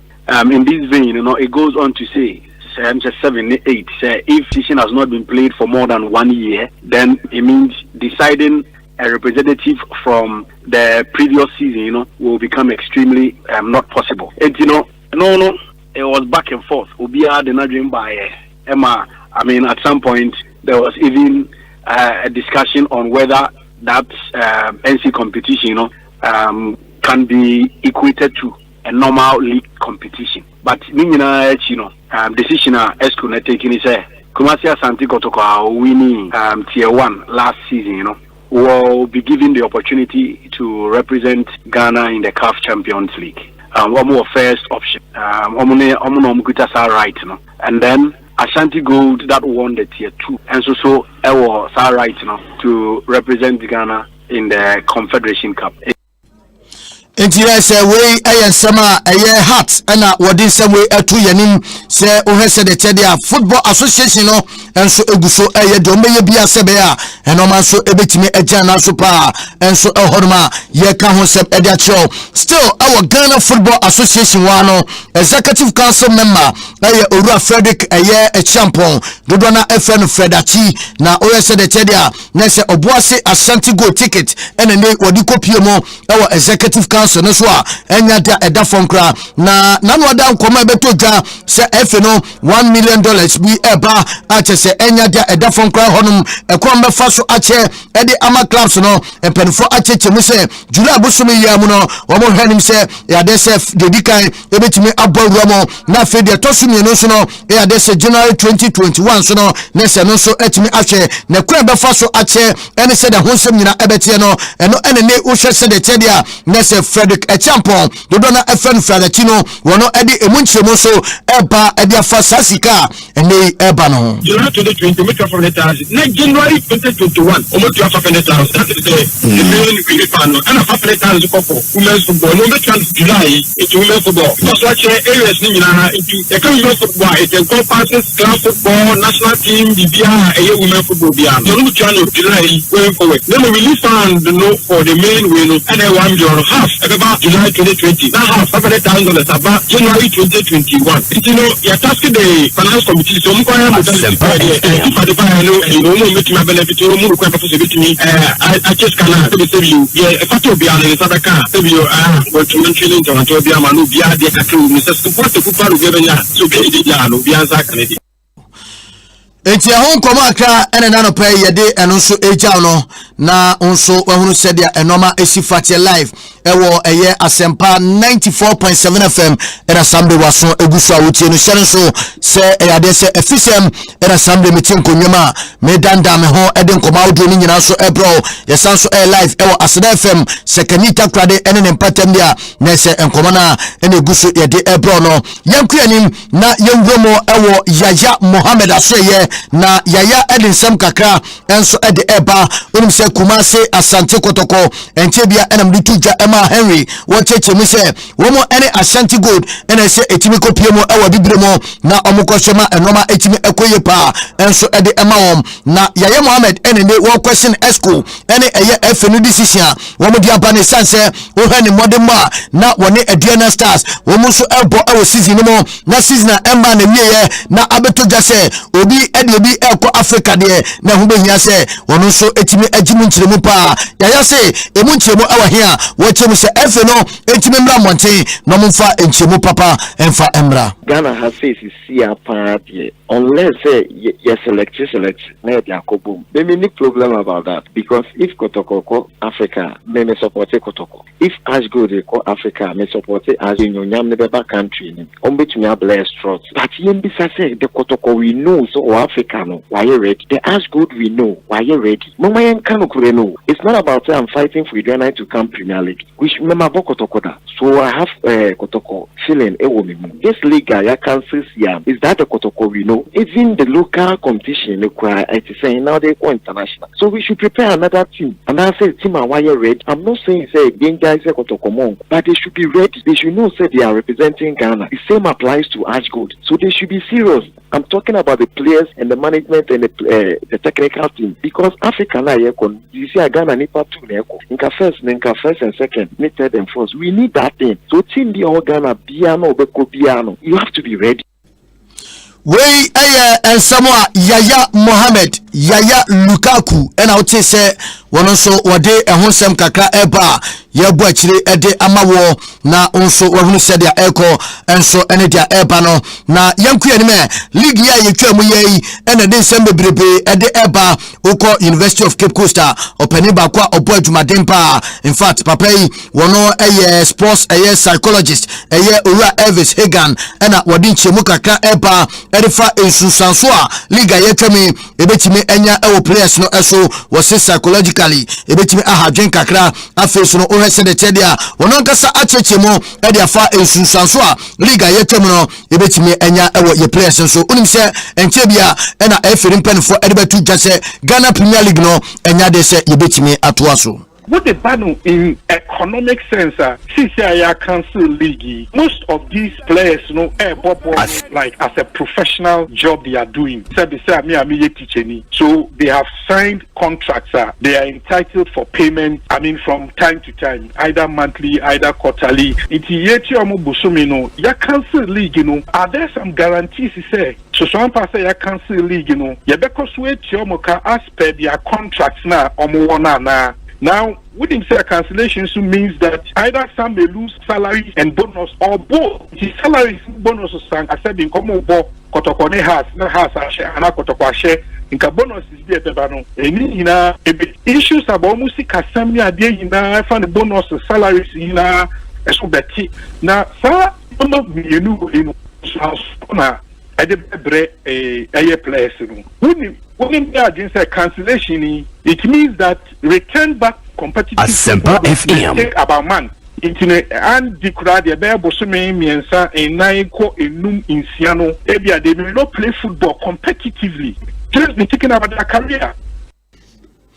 Wey sama Ura Elvis Hagan ena wode wey etuja na se ohwe wodi kan attack economically said their insurance ebetimi enya eno no wacheche mu kama no owie ene yesa bisa ne se yanku eni mane ehwe players no ene womu a technical team no ene womu aka no so kra no insurance ebenya no ehyen. As for Nation Sansone, the Papa, I mean, it will negatively affect the players. What kind of question will be say? A dear in America say, affect the players negatively. I mean, two major reasons. when him say cancellation means that they may not go to probably regular training because of restrictions, COVID restrictions. Not two. Now, to say, yeah, competitive wise, they wouldn't be on the battlefield until probably an appreciable or considerable length of time. Now, what it means is that physiologically, they may suffer in terms of one, fitness-related issues. Into fitness, like I say, maybe issues about endurance, cardiorespiratory endurance, and any physiological aspect of their makeup. Because the part of training be promoted that so better. Ejuwe Ayensema a sports psychologist Nese Ura Elvis Hagan ena wode emunchemu akra enso ede eba anopai yede ehusem eda ewo efisem esema do ayebobo ano no ye kekabom ede amawo no na de esoriso no eye boxing oko boxing mudia ena onim se yante asempa Nese eyade se Ghana yeka world champions boxers ewo mem no wo me ahodo bese edu ena emu baako ono otumi eto anananom ewon siedo na se owura Alfred Cobra Courty ena de beto dwase openino ato anananom ewo ensiedo na yakomu kakra ene Alhaji Tofik wono eye GBA no executive member ena wobo enkomo edifa yenuana yahwere no no. Now I was not expecting to say Alfred be by this time, but there's nothing you can do. We came from him. You have to go back to our. So to me, there and no, again, because I know Alfred when he was amateur. Because very good boxer, I'm telling you. Because amateur, no, come no more Olympic games, no, about final. But on your cat big, no, a person force no cat no, but association say no, there be because with this cat you can't fight. I don't need any anchor or none of the good beba Ghana. So to me, there Alfred, I had the Ghana. At the time, they tend to professional no. That time here were boxers the almost in Nigeria, almost in Benin. No, the same Alfred is unbestopper boxers na. So to me, the Alfred Ayabi, our former world champion. In fact, Alfred Ayabi is a former WBC international. Alfred Ayabi. Alfred Wayebi etuwe yensema openino wode etuja na ne kwakwa no ena wo chemu se ene de adwe pa de eso manyi yetimi eye state barrier bi edema eye Alfred Cobra Courty a wato nananom ewon siedo no. I want to say with the government, you know, it's very easy, and I know the government can do that because most of their caps, you know, is cargo. The passenger plane or the member is cargo. I know the government can do it. The only thing is not to the ZBA to write to the government so that they know what to do. Into my imagine some better be there come by no. No, we have to do that. We have to do that. We have to do that. This is our hero. Most of the world champions. This is the first Yebelusu world champion. Now the opposite all call for be a state barrier crowd ama Alfred Courty. Exactly. Because you see, if we say some players love boxing, no, anything like that, they are near quality too. Our former president, Mama, at least now also no, these champions, we have to do something for them.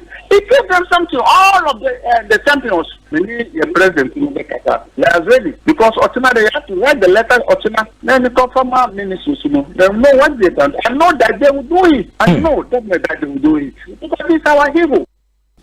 We Ayensema Alhaji Tofik eno ono ena ye executive member edema GBA ena oche se wode ensemwe so etudwa ama yede ho komo edan wono enra anaju desium ena wode nkomo no ehihye so ewo Asempa Sports Night kwakube maisho wono etna se nonson kai na yede san komo ni nyina so ebro ama wahunu sedia esifa etie medebesi ewo hanom na enano pɛdeɛ happy birthday sonko eko ediamao mame ya uwo Ghana Commercial Bank eye Meridian House eno ewo tema ena udi wa woda mame ya uye juma ewo Ghana Commercial Bank eno ewo Meridian House eno ewo tema na we efi Ibrahim Edutum wono eye juma ewo Goil Ghana ena cheseni wode abase yamwisho happy birthday sonko yeka enso edacho sanso ena miamadam fupa Jeffrey Ewusi William unso ena udi wa woda uye chairman ewo Lower and Upper West eye Akim Football Association una ye the chairman edema wom ene na onso du awoda happy birthday enko enfamasa adofoya ena no pay mede eno so edan wo yenyina no so na enkoma odo a ebobo ano no memfa ni nyina so ensi ewa hanom na fe Ghana fo nyina kwadwo GH kwadwo wono ena atnasi na watnasi se dia mesho all the exclusive interviews ena sabre die kwadwo esa ede atroaso ede amao enti momode ada se oroma fidie no ada asempa 94.7 FM kasa fidie so GH party se otiu party Mr. Michael Tavia Ato ono member of national teams coordinator anamwa national teams coordinator one of them and a Golden Kicks FC president party or a hard guy anopai yechianopa. Thank you very much. Nti Kobe, I say thank you for passing through. Yenti we near twaso. Son boy, man a boss. I wonder, I man a boss. Boss it up. Me a go boss it up. We never run. Because we know we got the real big boss. We never rush, we never crush. Because we know we are the real big boss. We conquer the storm, break every numb. Boss bring the energy, you can't feel numb. But you know we are the big boss. Boss it up. Me have a boss it up. I am the big nation president, the big boss. Grab a bottle of big boss energy drink and boss it up. This advertisement has been vetted and approved by the FDA. Another quality product from Balaqua. Excessive drinking can be detrimental to health. Not recommended to persons under the age of 18 years, lactating mothers, pregnant women, and persons sensitive to caffeine. Abuna, I didn't know you. I didn't know you. I brought beer in it to know me and me fear. Make you impower job. And then make one of many HIV and as then Samawa. Everybody my brain, me crack me. Oh, Abuna Debbie. And Cassassa. No more. Before for Abba, I'm a 1 hour HIV. In Samawa, any in no dear. Webcast, Ghana AIDS Commission. I got you dear for a Danny Papa who dear wedding. Senior Bayer, you bet me in your family, Pepe, Senior, a Ghana AIDS Commission Act 938 mu say yenye nyimu ewo ayarehwe mu ewo ye nenyume mu ene ye nsuampom mu for webcast ewo ahomatro yi so 0302241452 ana 0556233663 webcast ye homa ofan webcast ne Act 938 ni yen abet na afebo inkrato yi free webcast a free global fund. Be happy. Pepino, a yana nyama pepe esisi yakwemu. Nenso, etode bia, aje adwenya emu donkwana ebete sa ensemi ase. John Oropesa, eye beme ni menyanfo bia, na wone ne yire ene ne ba be mu a enetie. Na wo muti asomdwe mu yie pa. Ekopem se dakobi, abayewa bi yi niti se eye ne papa ene John. Na de ma asem ni mokra ye den ne se, ema ba we miensa nkwana na ewo se, yehwehwe won edi won eka abayewa yi ho. Sebastian ehye Joanna Victoria bon se obebua ama wahwehwe ni nuanom miensa a ana ahyensudie bi eda won sere ho a na ye half moon. Odo akomatie twuma mentwe ene nsensen bebre ene bepie mu nanso ejuma no ebesi Jibre Nature Daughters of the Moon Ejuada Ecosifia de Bia 1:30 p.m. sharp Ewa Doom TV so na ebesha sie efiada 8th of May 2020 ya Nina ewa Doom TV so Doom TV ya wazoye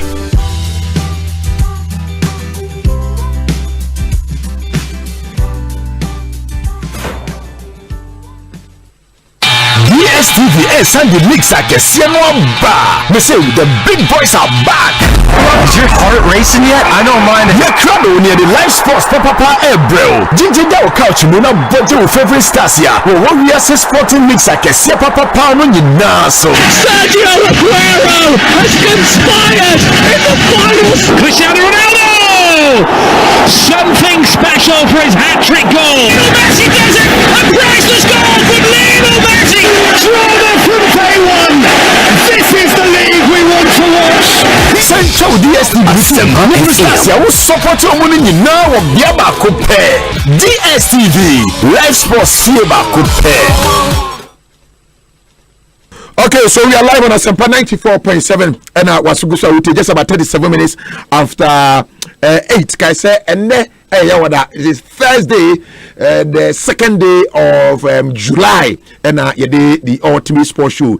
Jumadi bro, me did the Quadru Mensa Mosho Show, and pay Wapcast and Agbevetonic Omadaruma. And yes, in Korea, and I say soccer bet or see your best bet for sports betting. Yeah, the discussion segment in the Ash, so and you're making come 2 teams are representing Ghana, Africa, and they Kumasi Asante Kodogo opinions, no. A more chebe be say, yes, a team number call, BC and yes, on the call, a BC, Bona Yemono, and yet prudent say, by allow say, Ubeko Africa because. In fact, for the past 3-4 years, Yenshada more Papa Bia or Ghana from 2018, but 2019, basically 2020, you know, I boy, I can't say Munkwa and Yabwa, ABC Sabine, charges and take protocol. And as good say, and they were more Quenya say, Omako representing Ghana or Africa. Na Sankomono and ED or Nano pay. Now, in terms of stimulus package for Ghana football, no.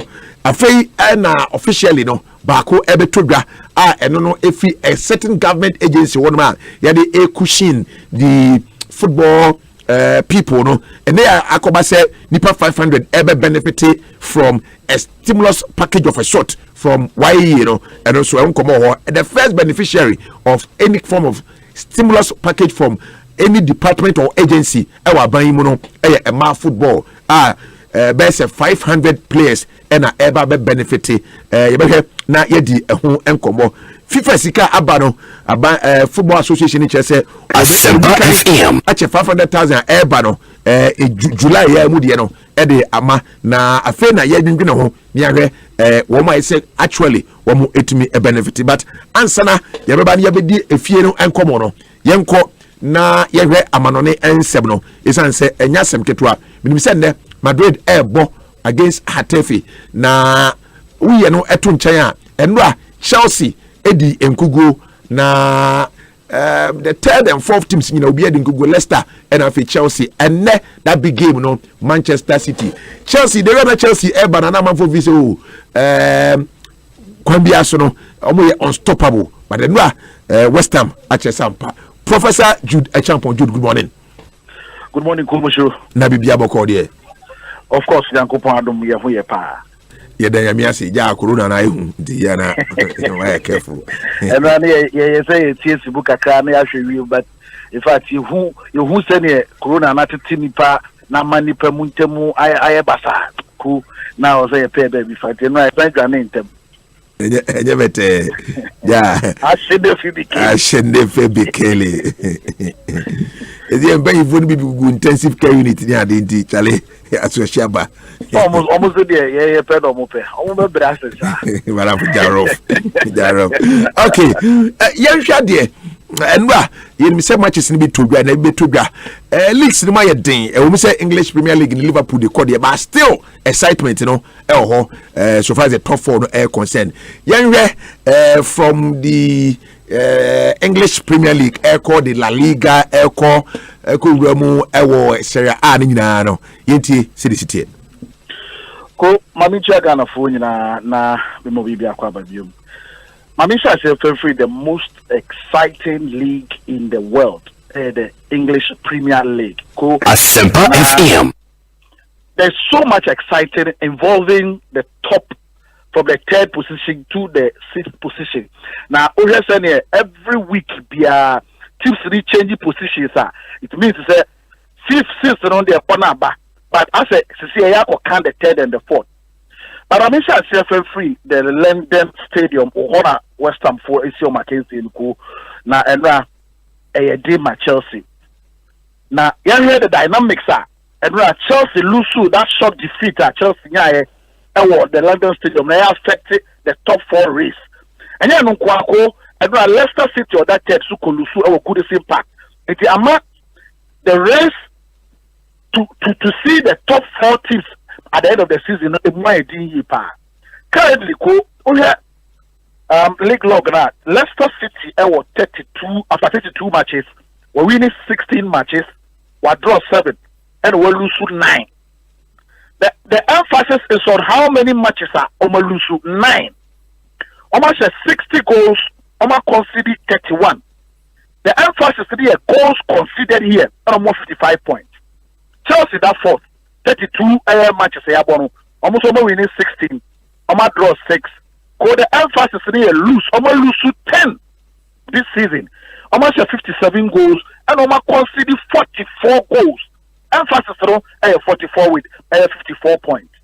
United at 5th position, 32, 14 wins, 10 draw, 8 losses, almost 51 goals, conceded 31 goals with 52 points. And Wolves, after 32 matches, almost winning 13 matches, almost draw 13, almost lose only 6, 45 almost, and almost conceded 34 52.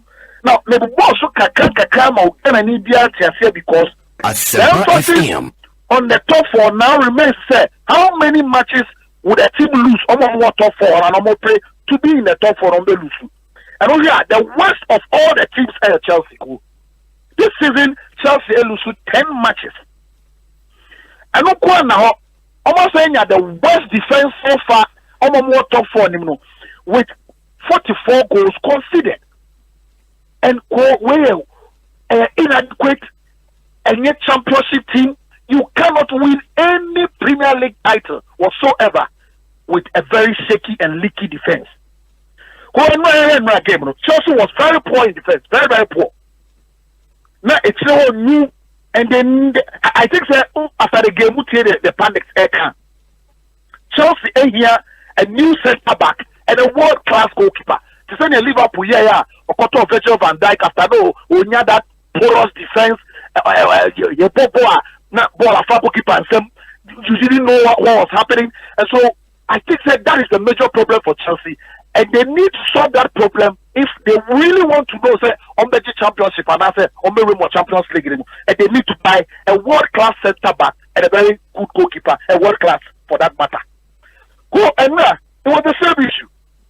Chelsea during this season, in every game, even against Liverpool, Chelsea would dominate. Against Manchester United, Chelsea would dominate. By the end result, Chelsea will make basic errors at the back, concede goal. And then now here, Rudiger, Christensen, Kepa, Aspilicueta, basic mistakes. And they associate of a grandpa. So now after the game, Frank Lampard said, yes, it's true.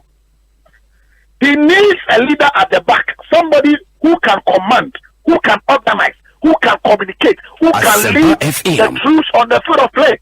To send me John Terry, Ricardo Carvalho, Mercedes, Frank Lampard, if you don't have that back line, that personality at the back of it to be shape up the defense, Chelsea will always concede. Now, I give back one and not give the ocean here. West Ham throughout the whole season, on the top scorer is Sebastian Haller with 7 goals. For the last 3 matches, West Ham have second highest goal scorer for West Ham in the whole entire season, Robert Snodgrass with 5 goals. And now Amobi Wepra. So how can Chelsea sit down for a player like Mikel Antonio injury proof the form of Enisro to come and dismantle the defense terrible. And I know Chelsea will need to bounce back, making sure that those kind of petty mistakes after winning 2 matches in a row. No one lose to West Ham team throughout the season. Ball bounce back or winning a single game. No one lose to West Ham. And I think shaky, even though Frank Lampard still our 2 points above Manchester United and Wolves.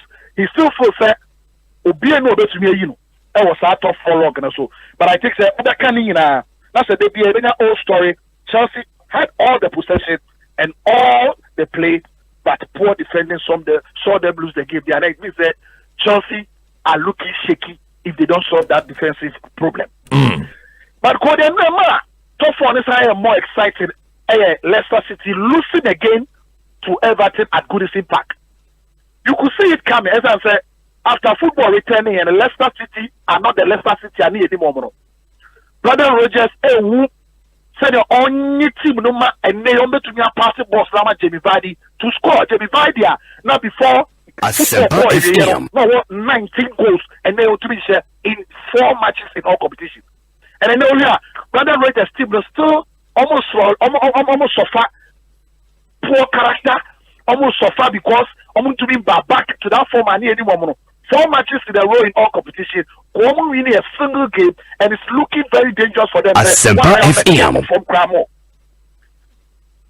Especially when I share Wolves, any Manchester United ball or mobile, and the kind of confidence Nuno Espirito Santos winning all games since the return. Then Manchester United winning all games since the return. Who that third are now 4-4? You should be afraid of that form now Manchester United. But just before the freeze out of 4 races, the last games are for all these teams. And so, okay, let's start it to that tether. About Crystal Palace, Arsenal, Bournemouth, Sheffield United, Tottenham, and Manchester United. Which means to say, against Arsenal, Sheffield United, Tottenham, and Manchester United, a very difficult game for Brendan Rodgers to win. One here, we'll be like forgetting from the 3rd position. So, I'm changing attitude and the performance of Putia. Chelsea on that 4th position, cool. About Watford, Crystal Palace, Sheffield United, Norwich City, Liverpool, and Wolves. And I think that throughout this 6 matches, the biggest game for Chelsea this season ever against Wolves at the last game. Because Wolves are fighting, they are in contention to be part of the top 4 and make sure someone qualifies for the Champions League, making history in their entire life. Wolves team Nankasa Empire. So a difficult game. We have 5th position at Manchester United, Bournemouth, Aston Villa, Southampton, Crystal Palace, West Ham, and Leicester. Arguably, Manchester United was the easier fixtures compared to all those clubs from Leicester City, Chelsea, and Wolves. Because almost the F for power, and only Manchester can beat all those clubs. Then lastly, Wolves. Arsenal, Sheffield United, Everton, Burnley, Palace, Chelsea. And also more Fuye. The most difficult game better Chelsea one. So for the top 4 races, I know yet in Bayi. But let's not forget to say, well, maybe 5th position, to qualify for Champions League this season. Well, here, not the made it report that they say Manchester City Belusu that appeal not that copy where UEFA say ban not to participate in the Champions League because of players says some overage players no talk to they might lose it. It's one here. You bet this FIFA but to qualify dynamics this way the top race our top 4 in the EPL That's right. Chelsea and Leicester can keep the heat. Right. Okay. You know, the EPL and then one became La Liga, and that became Manchester City versus Liverpool, the runaway leaders. Our Etihad. But what's the Liverpool team here? Jurgen Klopp said this time around we're winning league in every year, but the focus is to break every record Manchester City, Manchester United, and Chelsea are setting this season. Our league. And to share, I see a game very difficult for Liverpool because City have won 6 of their last 7 Premier League home matches and scoring at least 2 or more goals against any club. Even though I'm a guard of honor, I'm a Jiu and then one I'm a Google him. No matter Shabia, you might not forget. Don't forget that Liverpool through the entire season lose a single game bet. Pride is at stake. Pep Guardiola want to say yes, meant to me any league, but I beat the champions when they came to the Etihad Stadium. And also Liverpool need a very good record going to the Etihad Stadium because only statistics are Liverpool traveling to Etihad, almost 4 straight games. A single win. With 1 draw and 3 losses, to go and win. But I think they are brought up, they are motivated because only league champions, and they want to break this record school. And they want the most points ever in the EPL. ever in the EPL. So see, some 86 points. They want to break that record now, City, or set it there to one. How much achieve the most points? Secondly, the most wins in the EPL ever. Currently, some 28 wins. It's almost breaking our record now. The most home wins in the EPL. The most away wins in the EPL, and the biggest win margin in points are Team BDG the EPL. So these are records. Jurgen Klopp, or breaking, or settlement who now say, if not the best Premier League coach ever, then maybe one of the best. When you name the other coach, and now you hear him say Kevin De Bruyne after football returning in 4 games in all competition was 3 at the Man City. So he's the man in form and about the free kicks there. So that ball situation now or a dangerous our heads over to me about it here. But I think the pressure goes again onto Mo Salah. Mo Salah can for the 3rd Golden Boot award in a row. I mean, can say he's just lacking behind Jamie Vardy with 17 goals and over to me the former Liverpool over to me and he's the only player Mo Salah was 4 goals in 8 matches in the City. No City player has more than him. The more again there, you say Liverpool bet to me horrible. No, I'm not going to stop it. Manchester City who have not lost a single game at home this season. Okay, and next say so far as Liverpool ne bibia ka e league e concern no just to break the numbers, set records e wo hodomo. You better hear what will happen today. But young wrap up the La Liga no, yeah, sure. Okay, go see La Liga ne let's say call the Alfredo Di Stefano Stadium and they Real Madrid in Siakins no Bernabeu because of renovation works at Air Cost. Real Madrid against Getafe, and nobody can allow the catch us say Getafe is a close ally to Real Madrid in terms of chronom wasono. Until Real Madrid that Getafe the Belmo into arch rivals. And anytime a Real Madrid base Getafe piano, a dicey game, very tricky for Real Madrid. And Real Madrid are balled up with form. Cool. Since our football bounces back, Real Madrid about 5 matches and a more perfect record. Stipulating record, dropping a point, 5 matches, 5 points, 5 matches, 5 wins, and then La Liga almost sitting at the top. It may sure I may say, okay, what has been the performance of Real Madrid at home? And also they are unbeaten at home, winning 12 and drawing 4.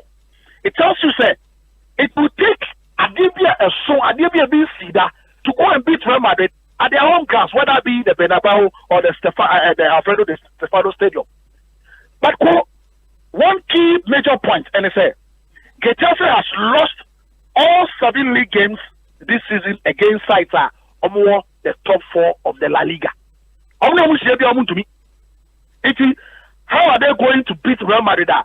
Zidane said they are taking every game as a final. Every game as a final. So they will make me check La Liga because La Liga now, Madrid is GBA check a crack. It's a young year, but not even the Champions League. It's the La Liga. Asempa FM. Just 24 hours to the game. Coach, your friend Pepe Bordales, I know the head coach at the Getafe. Ko watu bomb. Na bomb or two, and I say, I know the on cancer or yet Barcelona favor. Barcelona. But his team is very confident. And I quote, I have a great game plan to frustrate Real Madrid tonight. Meaning the Nasi or Deba. But frustrating Real Madrid. Or see the boys are so confident that our great game plan to frustrate Real Madrid. Abana Hukaka. As I said, Pepe Bordales, your coach, or coach top teams, the Villarreals, top the Celta Vigos in the La Liga. Ocasa has on Bioka. But of course, Zidane knew what is at stake. Ocean wins the elbow game now. And Ocean said, this is an opportunity he cannot afford to miss. Barcelona, Thierry, Abodrom, Yenuatuaso, who's where we do last 5 games. And you need to keep up the momentum, keep up the form, and allow Karim Benzema to create and score goals at 6s and 7s. When to me and your way out, when you have the world class Eden Hazard, you have the world class Vicinos, Junior, Toni Kroos to push the ball and create chances for Benzema to score. I don't think you have to let go of this opportunity. And I think Real Madrid this season, they are having the best defense in the La Liga. So far, I consider 21 goals, the best so far in the La Liga. And I tell you, a bad day for Getafe to score. I'm a danger man. I have in Getafe team Jamie Mata with 7 goals and 3 assists over my head. So to me, Abwa. So a dicey game, but I think Real Madrid are poised for action with Karim Benzema still looking so between the Golden Boot award or La Liga with 17 goals and 7 assists. I think so between I trust so between Real Madrid to go and win that game, and then we'll be a clear 4 points ahead of Barcelona. Na yes, Agbina. Onya ko 4 points clear there is Agbina. Oh, now there are team one way or both team no Barca team to Kwana TSM and him say against Villarreal this weekend. The team ninya lose per ticket section one have man in press conference to cry normal bonanza to say pay with that boardroom room wranglings and Madrid looking say everything is set for them to win that league and normal reaction. All right. Okay. Jude, you better was say I'm say La Liga na dey yentwen na Miss La Liga no, that is the Italian Serie A no. You can hear much is a bit to and no, and then on a few years. That's a pan and when you're my. Yes, go back, but and assembly ever told you and a power so a jaguar just about 10 seconds there. Sir, as Samna ever told you, say Borussia Dortmund a catch Manchester United and with £50 million at the bar. Mudia Grom, what's free, some of the Jordan Sancho, the 20-year-old whiskey. Go Italian Abano and a player CEO at the Mad Dortmund, Hans Joachim Witzke. What can I say? You see, Real Madrid for, in fact, Manchester United for a serious. They should present £100 million and above to come and buy South here. Then yes, Groby Nomudi, and a legend of Manchester United, Gary Neville, I reacted to Sir Asemino, and I say, Manchester United, I say, as I said, a player in the caliber of Jadon Sancho, I already the performance really age. I was so caught on the new Cristiano Ronaldo or Manchester United. Now, so we'll say all the £50 billion and a ridiculous amount, and we would enter Manchester United board no ASR. Or so to us, I'll say Manchester United person would do bully Dortmund, but he knows said Hans Joachim Witzke a big guy, and they would not be bullied by Manchester United. And Manchester City. Not forget to say Manchester United forecasted they need a Corona discount. Hans Joachim Volke said there is no Corona discount in buying Jordan Sancho. If he just no more idea, Manchester United will have to up their game if they want to buy Jordan Sancho. Yeah, and certainly. So I play and Jessica Fian Kono. United for you better come back again. All right, Jude, thank you very much. I say, Professor Jude Echampong, and Yatin Kano wrapping up on the discussion segment. Now I'm on it, and Yade Atu Egrano. I'm one who said it, and Yema a woman in Akai say, and I pay soccer, but Sian Kanjo said, Pomodin said, I only dear Yema, Yade go for Minano. Ubitimi ediso amano aye kama osibo modena trafi winche da ni bibia kese bia ye a wode kwa bontia na wabomode ahoro nsa abreni na sanitize your hand na for social distancing so no watumi aye amano aye kama eho enunti na wahye no so ede amaye wasesam na wo ebetimi age won kwa sa abrei mu enunti se wonama na wabomode nsa da bia no beka no ahoro nsa abreni ano na ade ba kwa endei ewo se utimi ehye no so coronavirus abrei mu eye ahunidi pa personal hygiene na yesi bomodin soba ronsa embre na 20 seconds with running water with soap na ba ronsa kai say a live soup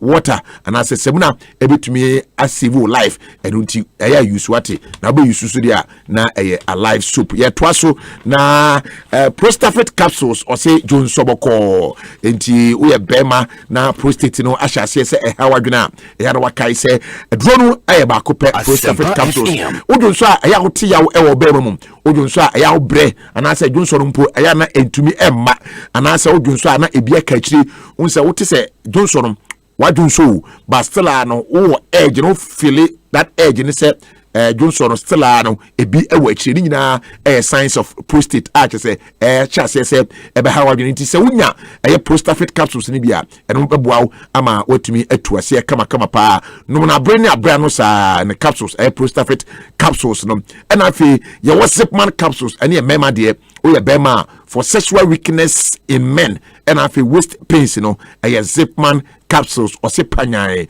wo beti dene na afi when we say eno no boa pa ama bibia so etimi akoye saa so na ye wo Solak natural and as a Solak mixture and no ye asotwan mani mema nyina obia etimi nom saa adruwi na eno no ade a eyi infections a ene namu yare a wagya nyina no afio ede amaw enti da bia no obun se honomo aye kama sisi ahimfie titiu ne ema no o ya bema so na nsansan agugu ensu fita bi eta afi bema mu eba ene ade a ya kai se ubenya wo Solak mixture ne bi onoma ebeso twan pa ede amaw ama bibia so etimi akoye honomo na ye kan no we say mobile money interoperability no me kanfo ede amaw esan say across one network to the other no utumi emane ye kama enti so obeso send sika free mobile money one network echo another network say bia wo di free Vodafone cash e dey call Airtel Tigua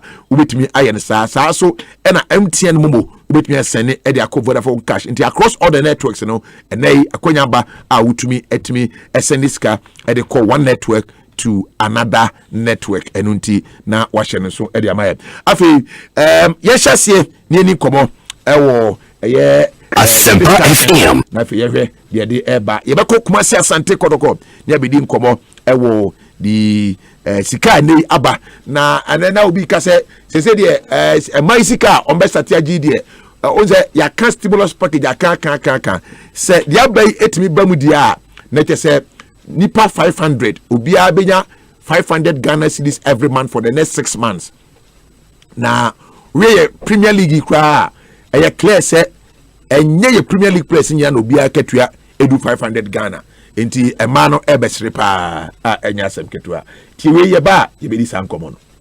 I just won 1 million Ghana cedi with soccer bet. I wasn't expecting this. From grass to grace, I was nobody, now I'm somebody now. I own a car, I own a house, and now I'm a manager myself. Indeed, it's a dream come true. And you, what would you do if you were the next winner? With SoccerBet, enjoy a variety of virtual games and bet on your favorite sports. Enjoy amazing bonuses and payouts or by visiting any of our shops or at www.soccerbet.com. Review the winner inside you. SoccerBet, your best bet for sports betting.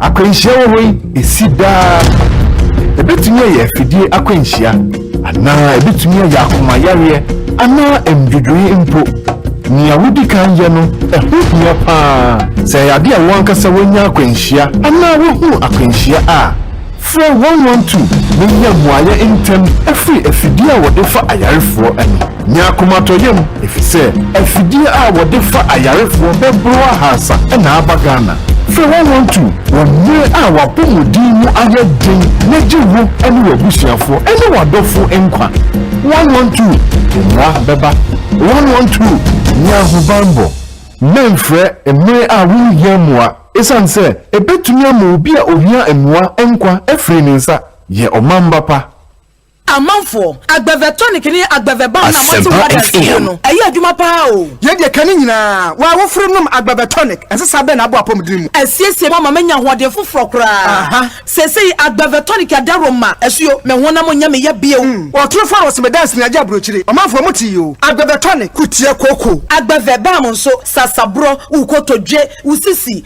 wode agbaveba mo twitwiso a shin ahotonko a ahotampa agbavetonic ene agbaveba eya pasewampa enam eya adwuma papa agbave herbal center ya wo so wutum ene woye ema wa fafuru abato mo manufo ne mo afra woni mfie dumienu de wonka ho e wo herbal chemical ne pharmacy shops atifo afra 0246 598 256 and 020 813 0790 agbave tonic ne agbave balm oh yare ebeko kra FD ahwehwe saa ejedie nkrato yi mu agye atomu se eye. Okay, enti nature say eno ehu ede no yebeko na yakakodi but kai say absa ese yankanche say enei no africanacity no eye adwuma o he say the covid-19 yi aba akasefo ni bi etetehwe betene yes we nya bi we we da mu we nya bi ene ade na otumi sampa yehia se ye be hye ho den na yatimi agira ye na so na covid-19 na sesa de wiase aye niam nyina. Now despite the challenges ekoso enyina no, there are people who are still getting things done ewo Africa ne Ghana hadmo. Now the spirit of Africanacity is still alive in Ghana. Now healthcare workers are womo eboa ama womo di frontline workers, any many other essential service personnel are womo eboa nyina no eye adwuma pa e de aboa. Now also megiri se babia wo bia no uguso etoto niema still no e wo say yetimi overcome COVID-19 ni na yetimi ejina ye na so pa enunti e na absa e she onkran say we still have things done. The spirit of Africanacity ene yeguso ayeka ho asem no. Now bomodin so bekoso a na dwubadi a wudi no ubedi na yetimi akoye. That is the spirit of Africanacity. Now according to Absa Bank no, we say your Africanacity inspires them at Absa enti koswa na onyomo enidwuma enya asem ketwa kra.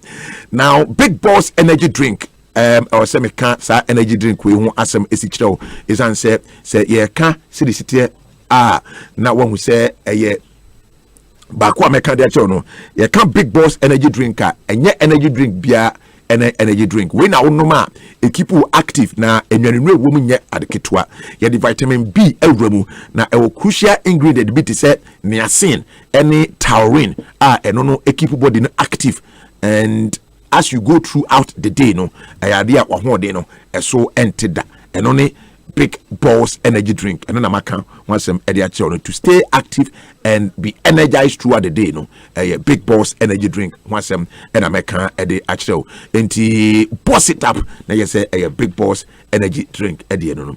Now na ye din komo na woni say ekoba say ene league cancellation no e baaye anase Ghana season no the cancellation e baaye no na fe ya hwe the way forward na yesi kotoko any Ashgood enko Africa na no oti say na Ashgood for pay for no HSO om do buy ready na the Africa no baby a om fe say team no ma hye ne pa wouldn't say for the past 3 seasons ni ye sheda more any proper season bia e Ghana ha. In fact ye boy ye drew vinfia na ya sign aba. There are many who believe say enunti kan na say Africa no ye sheda enya de no. Now Kumasi Asante Kotoko, I've heard a lot of commentaries before say e was Kotoko team no this time around Africa no kono omokwa wan wi na kwa disaster wan wi na neman timi ankoye and all that. But how prepared is the team? Everyone say in South Africa, they say no more air there, but would the team be really prepared to compete well in Africa, especially with recent performance this city? No, yankwa omano so na mamene na na Kwame Dankwa endi kan share yanko motwetwe na say. Nana, good morning. Yeah, good morning. Nana pome. Yeda nyamiasi. Yi anopei yedi nkomo. Yedim say season no enema ansheda ankoye. We all know what has happened and you know yentumi entwaso, but answer na no yesi mo NCC for mo database the we bibia ma is say kwada man for ahase krampo register ni ade sanete wa yo medatu ma mention on the people na mention ko support it na. Before I come I want to register the National Circus Cancer NCC with this pleasure at the rate at which multimedia and Songo's program to be precise. And we did our happy at all. Okay. Seriously, respect, and I'm a demand as a host, and I'm asked to grant visitors. Honestly speaking, Songo cannot sit on his program. Nana bibi. Sorting circles for you. Nana TV. Serious matter. TV. What we are going through, no. Nana. How can you run program on air? Nana TV. Sorting everybody. Asempa FM. We are also trying to help make it was the Ghana football in your Bogo could be too. And the in the sacrificial work in here. And the love we have for the team. Then so go back behind the program so be the assembly and Pastiafoye Jimmy for. You know number of intellectuals from your second members. The bank managers, the engineers and others. We social first if I know a supporter. Honestly, who here? Then you sit on a television, so insulting everybody and Pastiafoye Jimmy came from Pastiafoye by repeating the same way. And then internet make sure say nka we nyabutre. I know say more issues. I know say more issues. Yeah. It's about time because you better call it a spade a spade. How can we use the medium to insult people all the time? How can we do this? Okay. Okay. Compare yourself to others. Then we are using the platform amongst waiting to insult people. How can we do this to develop our game? Okay. Well, look at the topic I to see and develop. Somebody has said the where is Jimmy for young party for? I was here Of course. Oh yeah. In America say issues no you nyabutre you be resolve am be I fine. Why? Me that surprise with me I mean at least what me I raise bibia akoso woni anyi. No, it's not about me. It's about the institution National Circus Council. Of course. And you can't insult the whole members like that. So we pick individuals because what can want them fine. But the entire circle, my goodness.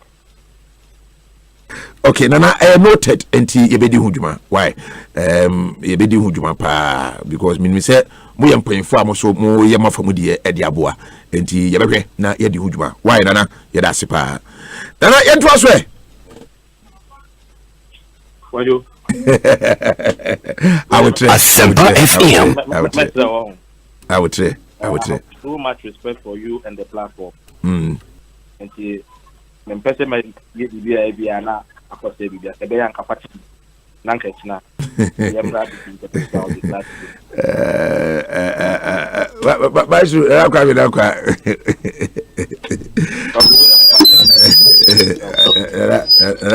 Hello, Nana. Nana. Na 77 previous. Fabulous fire. Yeah, fabulous fire. No, Paku, there are certain things, sir. You can't take the National Circus Council. Did you be at them? I mean, hello, Nana. Me Jimmy the pass why express the sentiment already, and I think you have to put your thoughts together. Now, yeah, didn't hear free no.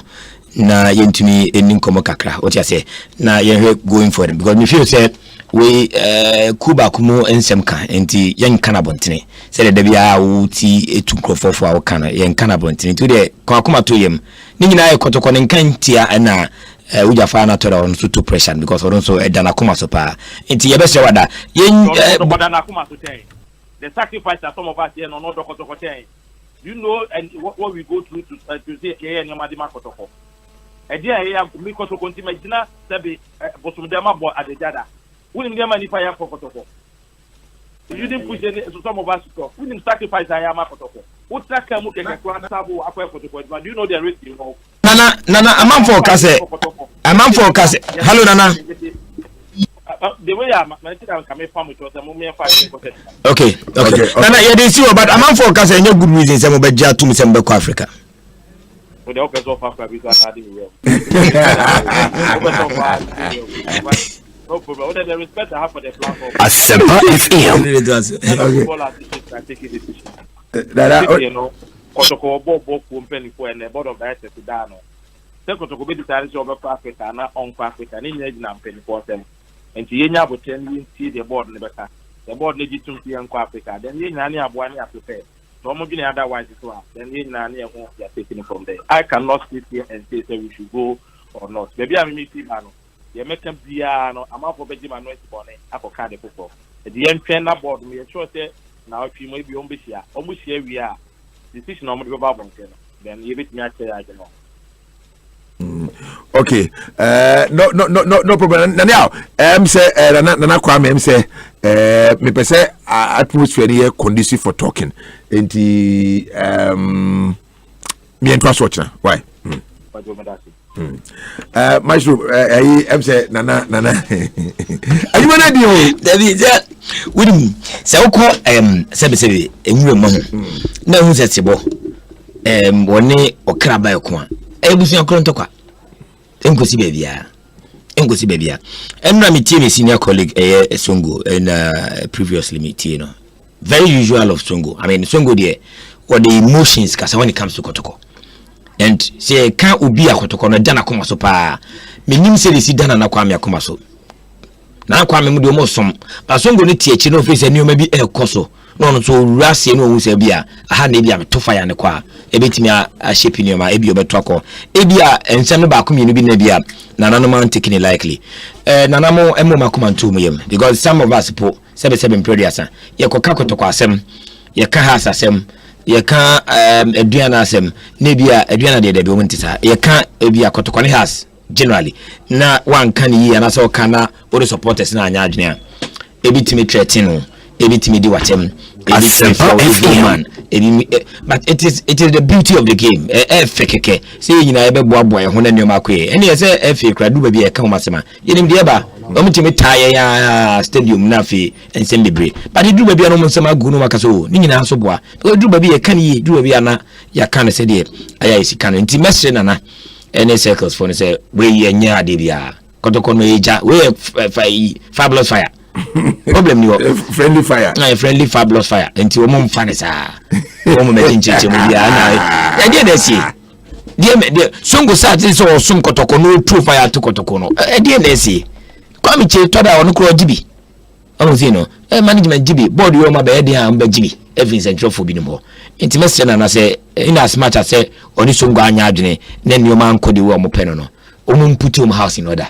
Na omun show so me leaders na fi bibianko because women na akwa me mun and na omu ye na me bu upa masongo nko park so we fans obede woman na nanu besa sorry am pon nsema masongo sa nse we did here ti na nan kana kuma ntini yem da onya boto na nan so minim so accommodative nse na ya adwuma pen edu ba bia oyusu maturity say Jashi na abuso no asa calm down so let's move on. So I think say why express kakra I'm the ready I didn't people pa why say on fine say dey dey no dey be dem ko ye Christopher Dominanza go be dey dey be nya dey on kasa and I make ko no as we dey tina na we dey me say why madam you so person driving to school no ha okay but on a more serious note yeah Kumasi Asante Kotoko you be kwa man so na yakwa kudi enkobo but why you dey na pese o free hotman san for so far no package be enfia by on buy of course practically this is something that the FA can say if there's any form of package be aba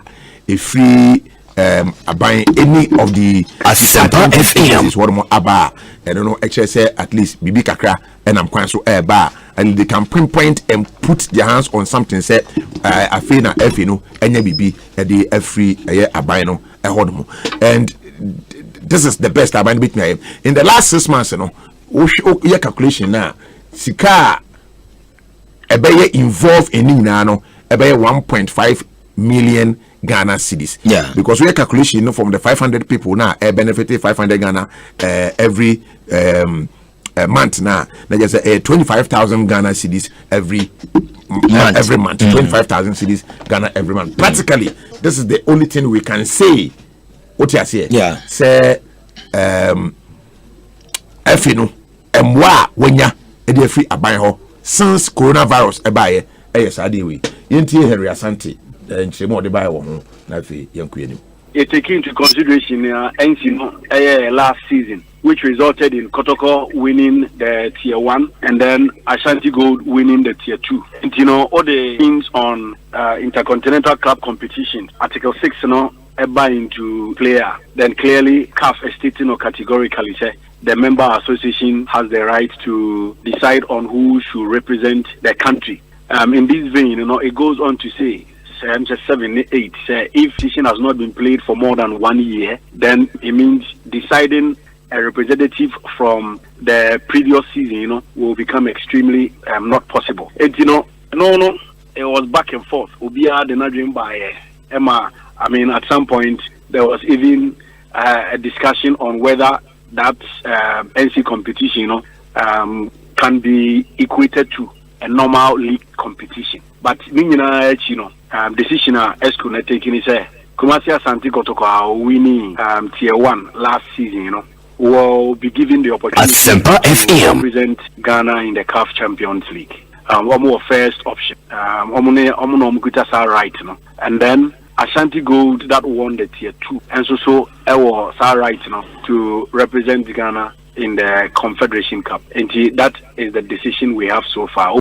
Okay, and that's the decision we have so far. But I think we all know. Another good morning.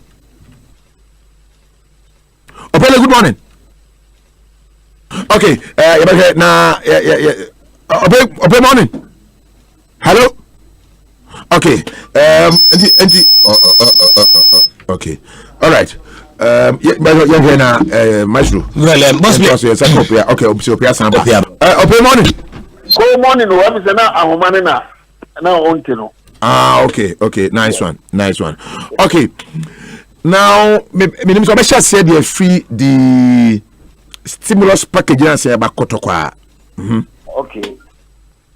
Yeah, cool. I think it's in order with my football. Wow, my football Adibia. Now, in the 90s, I call World Cup. After 2000, one more banner the other. Now, I am my football. I say my football. You raise Anna. OGF, who said no, it's important.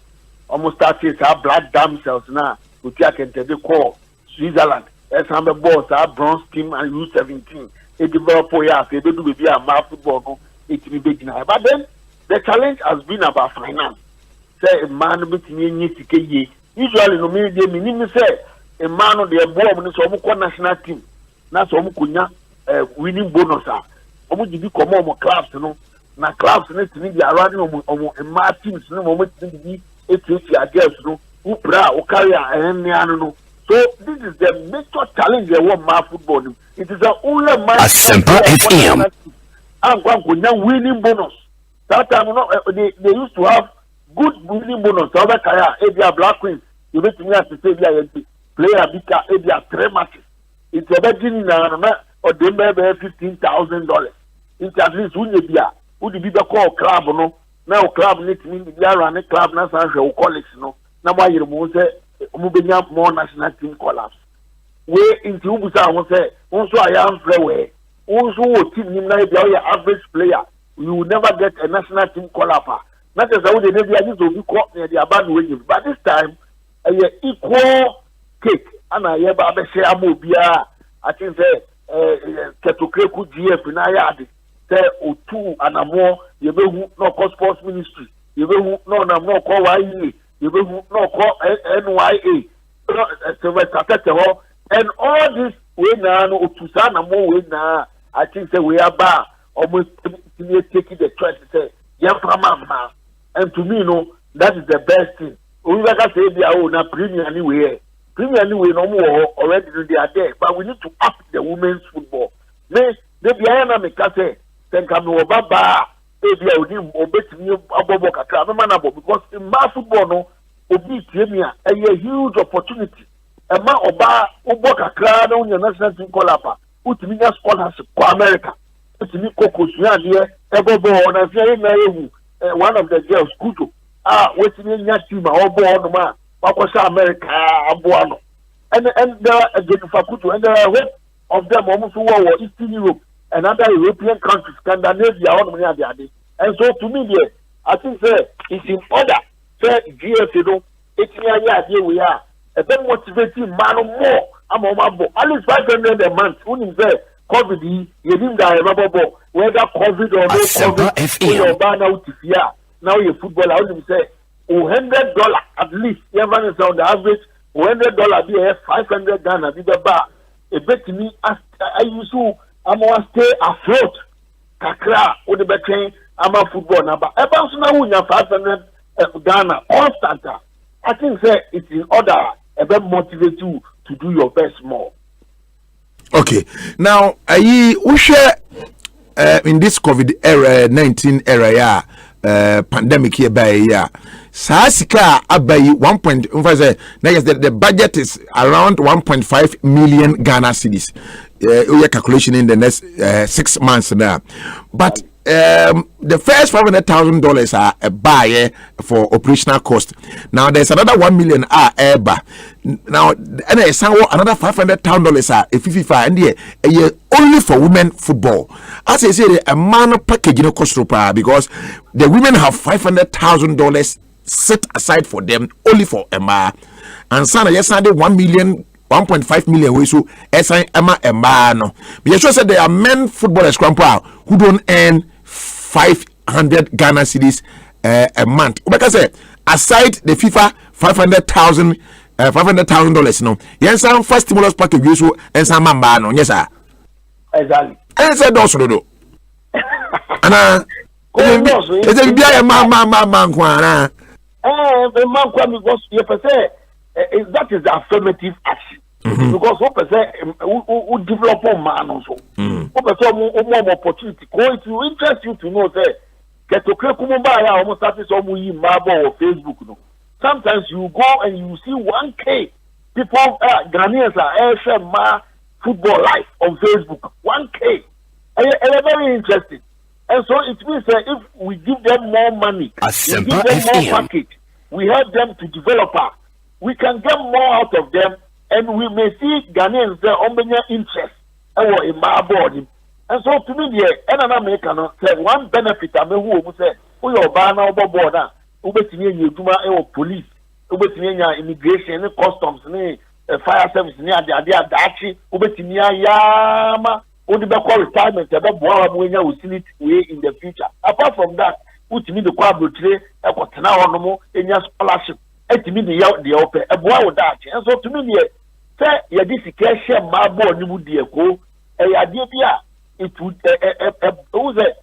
The now do our free education, yeah, calculating Ghana wealth, human capital account because what the cash man develop, the mind for no adding. And so, now the council share my boy more, a bit boy, I'm a man developer, that's one to 2 coin. So almost other security services is no more. Yeah, it will help develop our country. And so to me, I think that we should invest more in the women's football, and it is going to help us in future.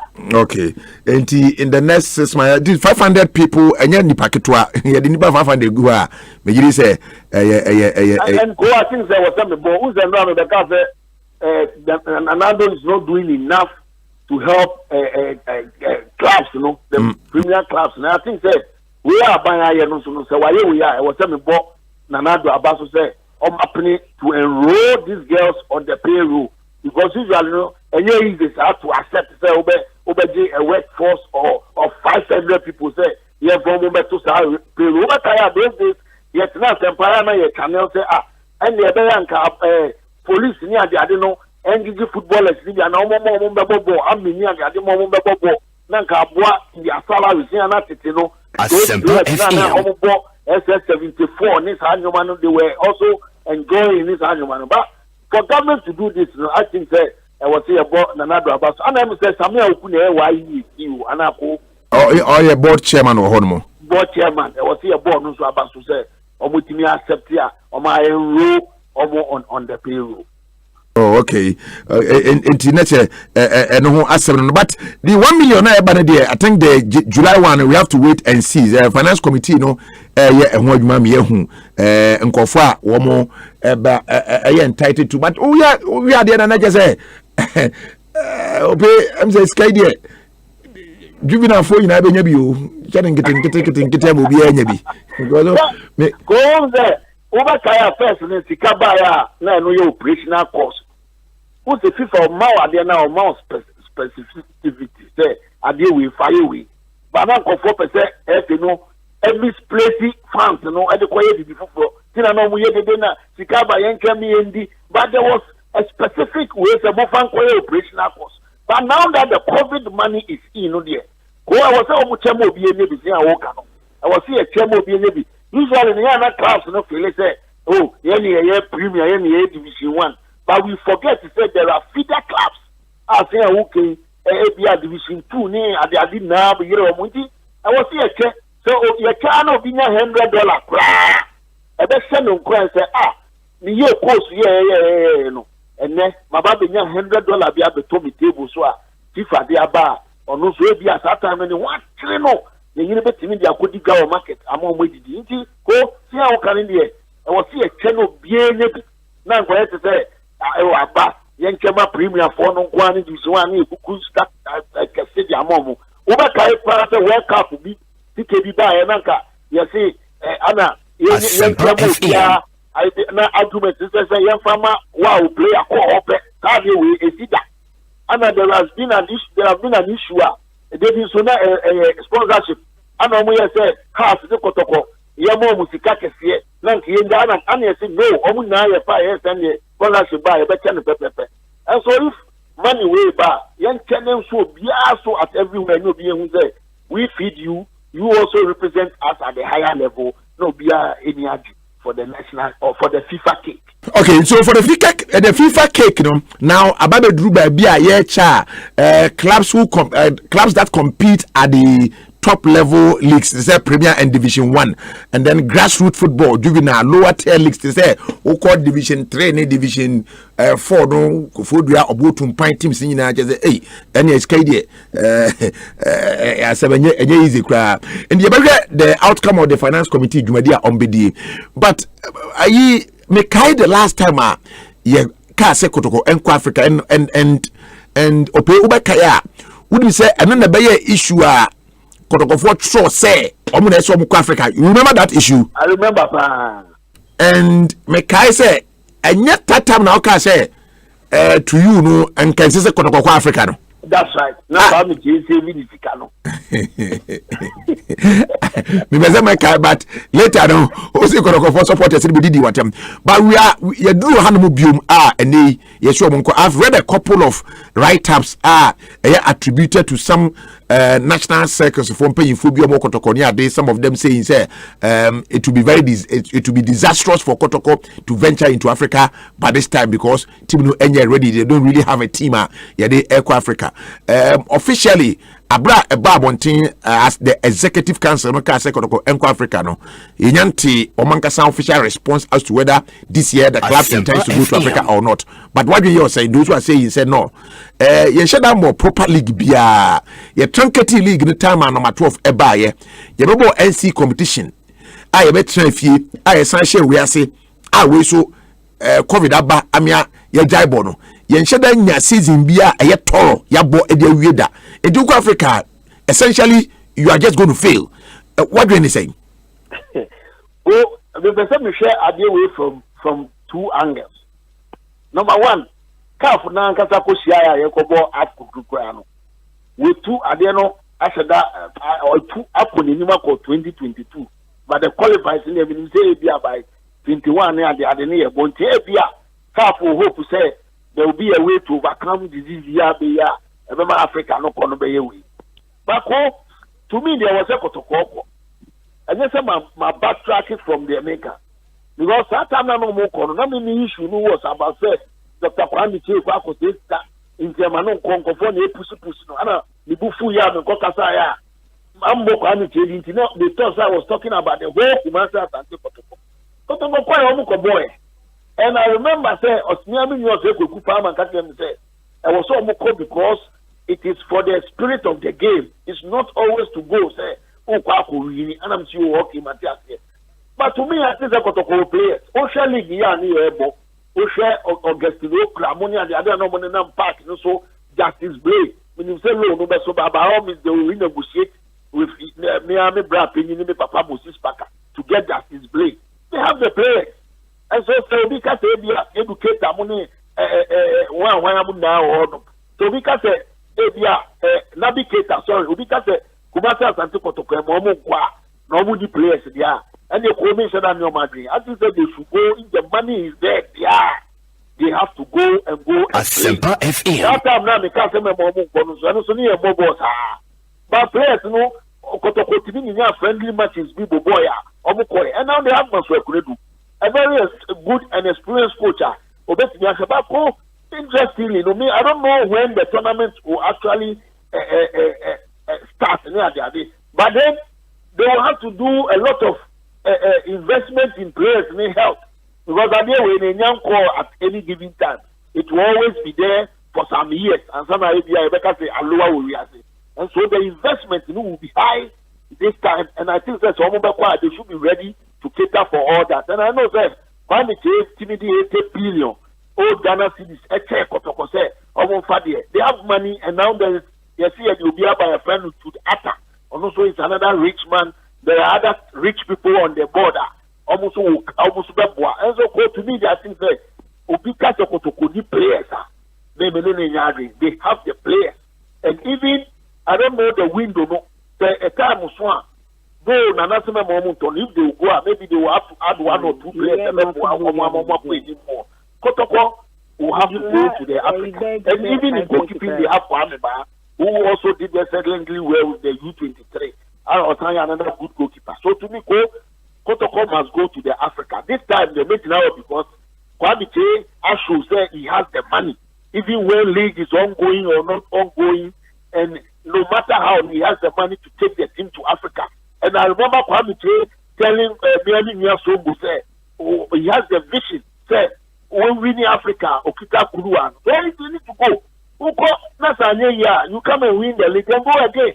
Until they have to go this time, and I will stand by it. Say, with him as beating, he has the money to invest and to go. No, they should go. They have the men to go and play. Right, because it's already calendar now. There's a tendency say calendar the reason being say only say tema synchronization now and also only the CAF champion UEFA Champions League boy almost August number we know we as far back as May and because of COVID-19 so time now now the last meeting Confederation of African Football one more say the CAF interclub competition is now resuming in September until if we are July, August, September, 3 months time, and a resume. That's this year. The end boy, you know what it means is that now me can't wait because of Ubisa say that Kotoko Africa. Now it's way back after September somewhere and sana and if at that time Kotoko ball and resume or Ghana there is a UTFS form out the at the time tournament ever back and so idea I was say share na that's right. And I mean now Vaccine Maya.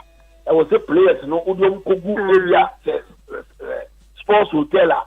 Obu OBMP, who supervise every week be a check you be so we are a huge investment. And that Kaketwa. Some check it, show be as a way we need you, no more checking, no more training.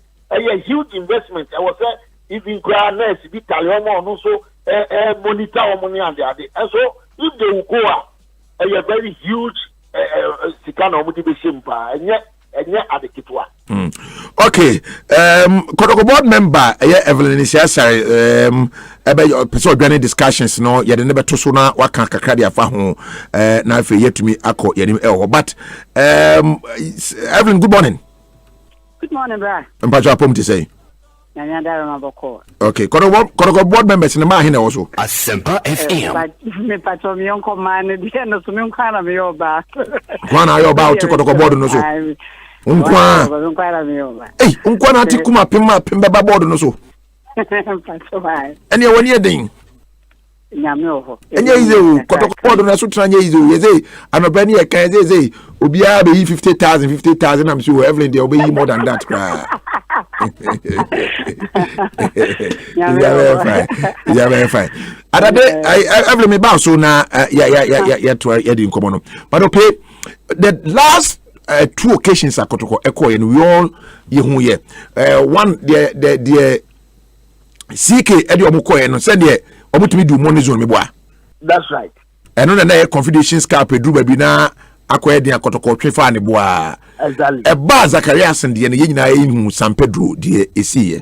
And from that time up to this time no and never be share dance sound Kotoko Monte. I'm wondering why you are saying say you feel this time around say I say they can compete, you know. Yeah, because of the coach.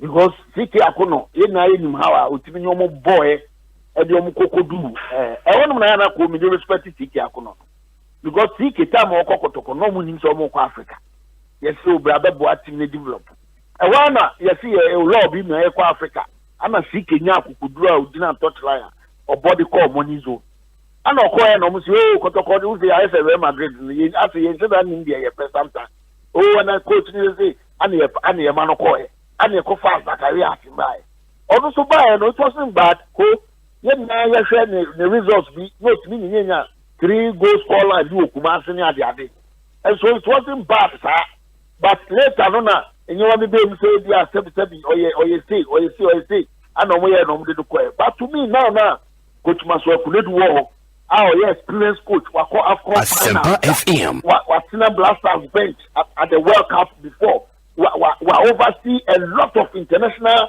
games on the qualifying under 20 called the under 20 World Cup in 2013 though he qualified the team but he did not represent and so to me I think that with the presence of Maswaku Kotoko bench and the players available they will do well.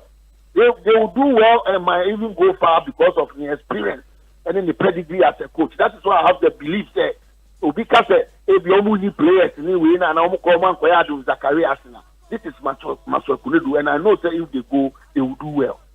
Okay, right. Koji, anope yamado wasi ene wadaje onya ediyama ma me Evelyn to so Evelyn enti ba utim no ka premier for no ma premier utim na ma premier me da se Miami team no division 1 but me CEO Emma Hazakes ladies but Hasma we go do enti na je say utim no eka 16 Premier women's team now on be benefited from why you for sika yebetua no perfect but no so be kaya on say normalization time no Asempa FM say omo de even division 1 for kra eka why that program no nanka omo tua obi aka nti omo ka senka nkwala no omo division 1 omo nyina nko Winiba for a program binanka omonye training bi ma omumpa ansana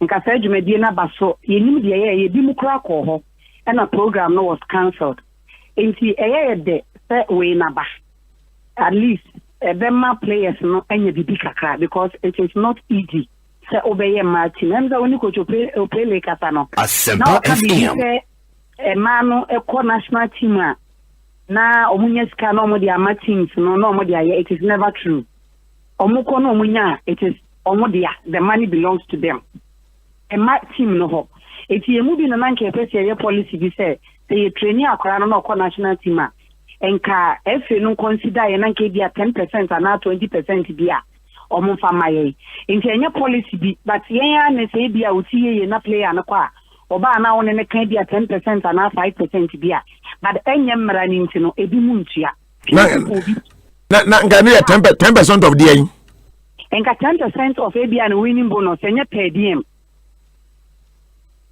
na say winning and the winning bonus na say na say ni team ni example na na sia ko team no ni o players be 28 na almost omunyina ko school ewo Kumasi girls before the insertion of PSHS na you to your school fees na school no so boy because omo ya activities ni be ma school no na mama bi mu scholarship that is why they made na bia no nya politics but me bo na do dan ko akufado na ban na baso e wo PSHS yen o division 1 de obi abetemase because you to your school fees and what be here no free ho but nka ne ye senka ye nyankola no no mo kwa because my high dying almost 3 years in a boy engagement so ka football season 2018 2019 2020 COVID and so the no waba 3 years in my rank dying and no mutim na wo aduane e man so say the nyamisi boy and ye different part the crowd better say the what here from fanchem you buy almost everything for players ni na omo mutira ye ne omo services mu no prisons immigration police nti omo de ebeka se jakaka be free omo aba but individuals na mini abema omo ye team no enye easy it is not easy nti aban no aya de say why not doing premium for na 500 enka or extend money do division 1 enka be the pa nanka ban was one district one factory no so only atena se now I expand here because we have realized companies need be wa omo ho dada but aban abai mo say the bay obetimi afa nipa degree nanka yenso yetimi akonti ebo efe no any aban ni nyina ba so say o de science che we no aba. But from the way you are saying, from the very beginning, the Nanka Division 1 club, Division 1 clubs now, a mad Division 1 clubs, what are you saying? Yeah, those who say about regional. Okay, near regional. Okay, near regional. Okay. Near regional. Until meaning one day, you know, Mobile Frey, I'm a church, Moon say, for say, a money premium, a bar administrative level, a Division 1. That is what they've made us to believe. Say we should premium na yenye free premium no we got document mu we afia o mo fa ne division 1 okay here dey no mo recognize origin think I say o mo say ye bi so o mo question mini abema so betimi put across amamia e dey na take say e man be ye premium na yenso yetimi move aba division 1 so that o betimi atua yenso referee yen ye tua di bia wo division level na wo bo league e ma Mini abema muso utia di bia nti ye mu bi ye salary ne de ye okay be kakra kwa ye kunu mu be jae okay so jo salary a o you should be ofie o de ye ball. Okay, so what it means is say that elevation say you lift away from division 1 e dey call premier or say mo de no eba e follow eba up ebe division 1 yes ye be division 1 nko ma 48 and I say 18 as you see ano o mo pere say ye be ye no other than because yeah, division 1 no ye bomber premier for ni because e ma ye bam but say ye can women football say limited to premier I want a challenge no because most of the players me as I speak with you right now me were 2 players for Hazaket and because I am associated with Hazaket no me I'm with them into mama too ye can e ma omo bobo Ghana SCA omo ya there my player is one of them or goes about 10 Doris Bodua me na me kofa ni tia table budi ne ba Kumasi girls Abeshema and I'm the man Hazaket as premier. And yes, yen papa keto kreku say, dear etekibia to lift the women team to become premier. No, they should do it with Women's League Board. Now, what region? No, yes, you are Division 1. Now, at least you bet me a koyenim. Nanka premier for no swabo. Omo de na ya boy de nanka oma boyen because ye to be bia. Ne me ba region na say bia kotoro ye chairman. Ye be start bia no am my boss. But we bet you referee sometimes you have 2, you have 3. We bet you police nika security. You want to stadium now or bobono. It is not easy. It is $500 na bano. Yes, papa. $500,000. $500,000. You bear man. Minim secretary kreku otie wano pay. Omo modena yense wo division 1 or me recognize it because we are under 17. Most of our players are with under 17. Okay, and that structure of the first tier and the second tier of women football, no, we said the structure, no, and said that premium there, but the second tier, no, which is supposed to be the division 1 there, at least I say a bit of a national, a taking of a national character, national ship, Nanka. That is what we are looking for. So now only Kochopele can be about under 40. Many of you can turn a coy. Fortunately, many of you can turn a course Switzerland. Who structures are no my Switzerland now? And no can be a man, Mr. Yanke, to see a diner war pam not a school or pam. Yeah, may have been in school. School or pam, but the first student and Komuda, ever permanent. And yes, I am even under 5, under 12, under. And my more pitches the bray and a cotoye. At least a mammy, the Americans a better than African team, Bema, a bad World Cup, but a mad, it is very easy. Say, yeah, let's say a marker, you see, Mosho, sometimes Musikana Modema and yes, a you, but we are very good managers. We are able to manage things very well. It is a Yashama boy here, I ever him. I know when you tsunami naked to request a promotion or for women football because it's a Kumasia. We bet you police ladies and immigration like over Facebook. I am very sure, sir. Nyame adma de ye kan say yens on lift say na e ma ball no enko anim na be ye de na say komo ko hwe say de o ma ye ma na They have under 15, under 17, under 20, to say Queen's level, no. Yet the floors are minimum Black Queens because I am Colano. Yeah, it is very difficult for Black Queens. Okay. Into also region, no. Na yena so na yemwa. Nanka sikaya be mo so.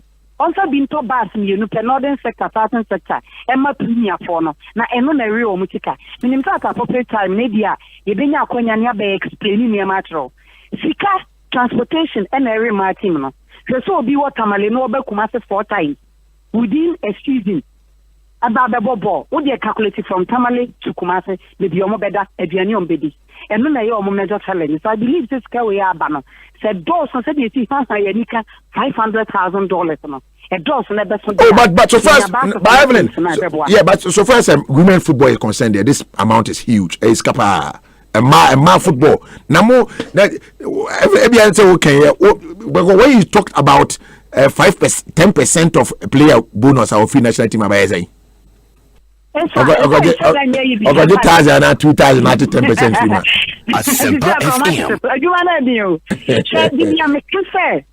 Emma the said in Missy boy and on your name, so mamma die and son or boy. We are different species among Yankopa body and altogether. But that's a young woman who wants to say ye. And Nuntina, but in say, ye papa crest or show ye more. Ye be ye nim. Try do baby power home. Me Jim salary another frame. You have to take the person to the hospital because you can't win chroma on cast of the bubble and convenience to a call honor could day. Not the enemy be no dibi. Until the cocoa fan is another Kumasi Santa Bobo Mamino. You should be able to foot all bills. It has never been easy. Right. Almost 7 years me.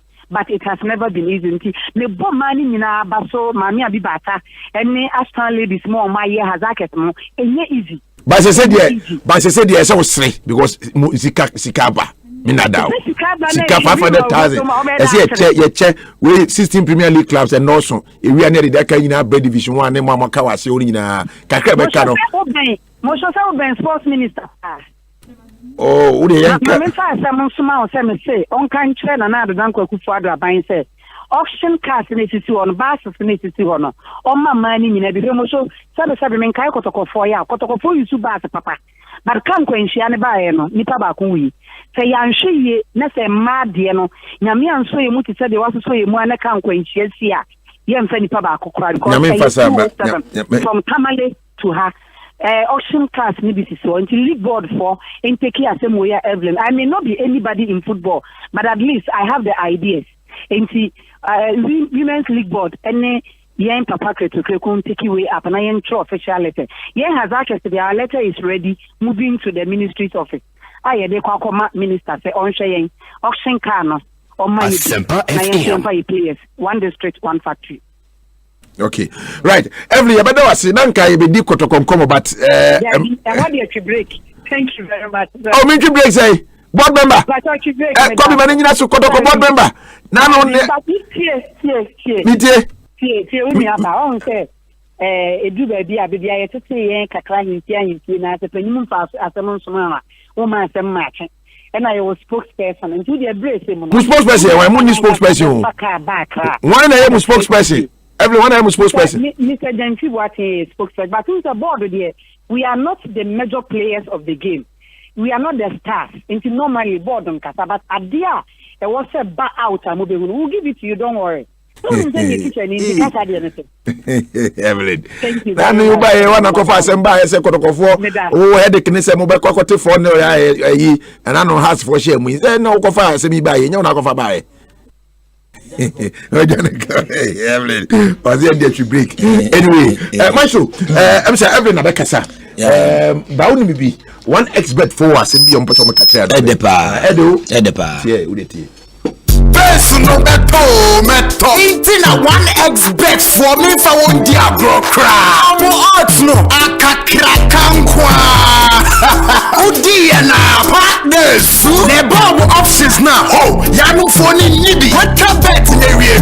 To be car insurance the peso say. Who say we bet in this say. To be Toma company no. Intiko 1xbet.com. The creative account says yeah. Your number one radio station, Adum 106.3 FM. Achen Kraba time. Say Yedamu live. With DSTV. Any Go TV so. Every match Busume. Nida Etosu Mensa. And the Pama Wachikono. Adum FM. Ever pop it up. With DSTV. And our Go TV program guide. Ubetweti Adum FM program Bia. With DSTV. And our Go TV audio channels neso. DSTV Air Channel 883. In a Go TV Air Channel 196. What DSTV so Adum FM with premium compact plus family any access package neso. In a Go TV Adum FM with light value plus any max NTCC baby awu we are fanina. So with DSTV and a Go TV there ubetimi ti Adum FM programs ahuduo ni nyina. Channel song so DSTV Air Channel 883 in a Go TV Air 196. Yeah them live with DSTV any Go TV so Adum FM. Hey, I just want to know. Hey, do pan and then your wife will say, yeah. Never say. Oh, we do for you. I know can't do Prostafit at the mommy. And this is here. No Josa, no Miracle, no that's why. Madame Maho, Joseph Sambia Hame. Oh, now I find what the Prostafit think. Amba, a do papa no. Maybe I'm a can once a way before dance yabre. Prostafit, a do papa. I'm a member prostate. And where the day, Lama and Quatentino. So, says over and son what Joso. Obi or Joso, not a Chessy. And I bank it. Obi or Johnson Pepe, and I didn't him. Obi or Johnson Tentem. The science was swing now, Chessy. O prostate, no, how a yabaho. Prostafit, Solar Herbal Clinic, and a diabagaso, and the Papa Fieno, and our friend 0245 616 028. Prostafit, a man Mumbi, and a Bema on in field work, and so Mumbi. Prostafit, don't stop. Sir, a Guardian Catway, and the Ashemo Adja to Musa.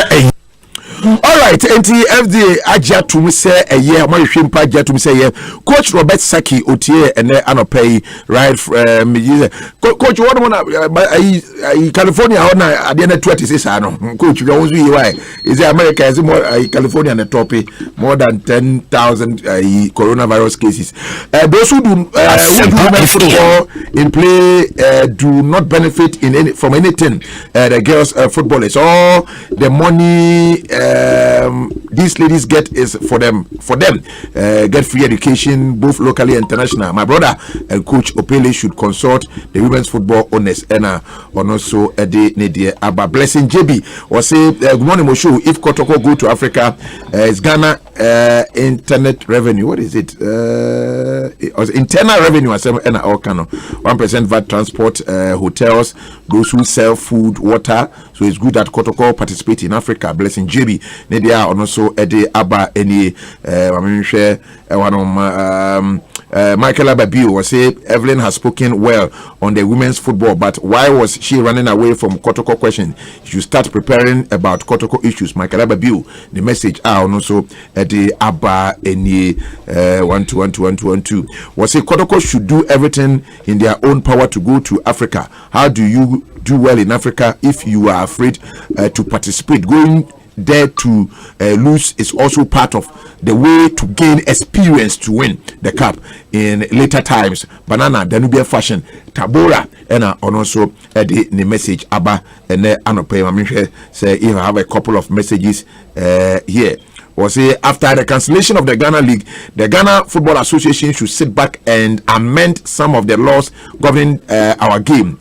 Most especially, they should make sure they get rid of the law that deduct a team points when they go contrary to the laws. We need to kick out boardroom points from the game. Emmanuel Tago Sterling message or the Abani Maestro. Now we should be wrapping up this morning. Boss player and humbly me director Bako. Yeah. The birthday ne. Asempa FM. But say me dini si kakra. Okay. But omo me pa ni me say me director pa Bako pe. Okay. Ono nene odini birthday. Right. Nti baby obi ano nyame nka no ho na enioma wo yema abusua ni nyina no onto aso no nya. Nsem odin onyi obi amada. In fact he has been a father for all. Nti anopai. Baby obia hwanma no akopa no makoka say bia say in fact he's a warrior. Okay. He's a warrior. Nti mame and wish no happy special birthday. Okay. What's there? Yeah. Wouldn't say Nana Kwame Songo issue, not minim say Kumasi Asante Kotoko Songo, 77 Prediasa. Omuri operations they do be our dear do share show and cry Makotoko. Oda be some obi the buy my friend in Yanobisano. Say no be kase maybe a no so or your student or support Kotoko. No to me yes I don't know. Wajatum Songo say no cry ama do baby crama ne boss cry near the intina say sacrificing on so to me be party ama Kumasi Asante Kotoko. Ampa would you do go show home there. So good. I say what sacrifice pa into more fire down there. Boss play unim Evelyn me bonabaso. Na me bonabaso because unim kasa. Me bonabaso because da or aspire to become an school member no. Baby ojina ya okasa nyina no me very convinced say she hear about her school so na be Evelyn. Even though Aribata the experience been taking anything away from her. But now me who say bia because no young kakra no ye articulate kakra no e bia na hwe ideas a or the eba. But they me di Evelyn who ya okese I am unyai ye boy ketokri baso ye boy ketokri baso no. Me who say no eye fan full respect keke. Me no ye adwuma. Respect is said to be reciprocal. O ma me na me so ma me boa. Enti say sikaba full respect about it. No, Obona Basso saying, Nipe Sikaba, O Peso, or whom Mobono Momubi. Also, Obona Basso. Ain't Abasso Bobay. Abasso if you never. Oh, send your Bonabasso. I said, see what be in a week and a clock or the gun. See what be El Cacho Moso, Munkantre, and Manu, your own here, Mobo, or me escape. Sikaba was here, Chibi Mamma, no man one yam, and my also Bonabasso. Fan full respect. Ante me hu a say bi ne ye kwasi nyante o ye bona baso o ye da kwasi ase o ye na bi yen kan no kranchire obia sika na ba what be the plight of a man and I agree a man o mo chire o mo bre enti say $500,000 ya ma enanka de abai say 1.5 no mu 500 na be July ya 1 million no 500 na ba no enke man kwa ke bia ye hu man mo bo ke mo mu bi enti we FIFA bomba din ene de aba enti wo se ko enti nya fe na be woda na se ka ne se wo sere na da sika na ba no wo mu nche ne pene nu ma ne so simple enye wo ba na ba so a chiska na scanner ba won chai na scanner le dia o ja se won chai o ja se another sika se won fam chai enye ni sika o ja se any number 1 number 2 first o man can every say oh see ogbon number so say tuwasi oh come tuwasi this is an unsolicited intervention oh see ogbon number so say on my Facebook live no pena. Yes, mama, what the Facebook live and they want to be monitor from Kumasi. No,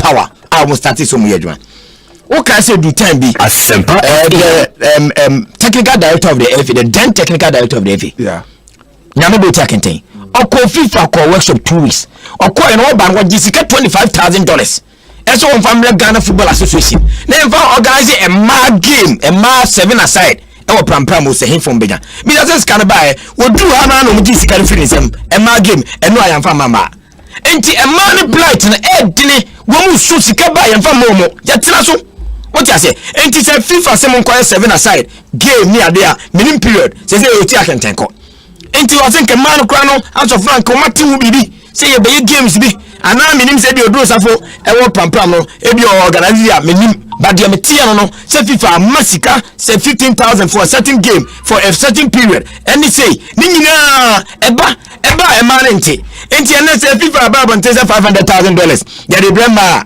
uja hoda oh my fans munyim sika mun sunfre man mun kanche ne sakrache sika na ba mema ne de ro mbetima chama mema because see sika ya bai me kebi bia untimi nchen nya kotoko ne hasida mun chen nya bema Premier League club biada and so was a my day wo bia so baraka ani wo hu I was saying, you know, see, dear, now, damn, every much, ye, boma basu, idiot.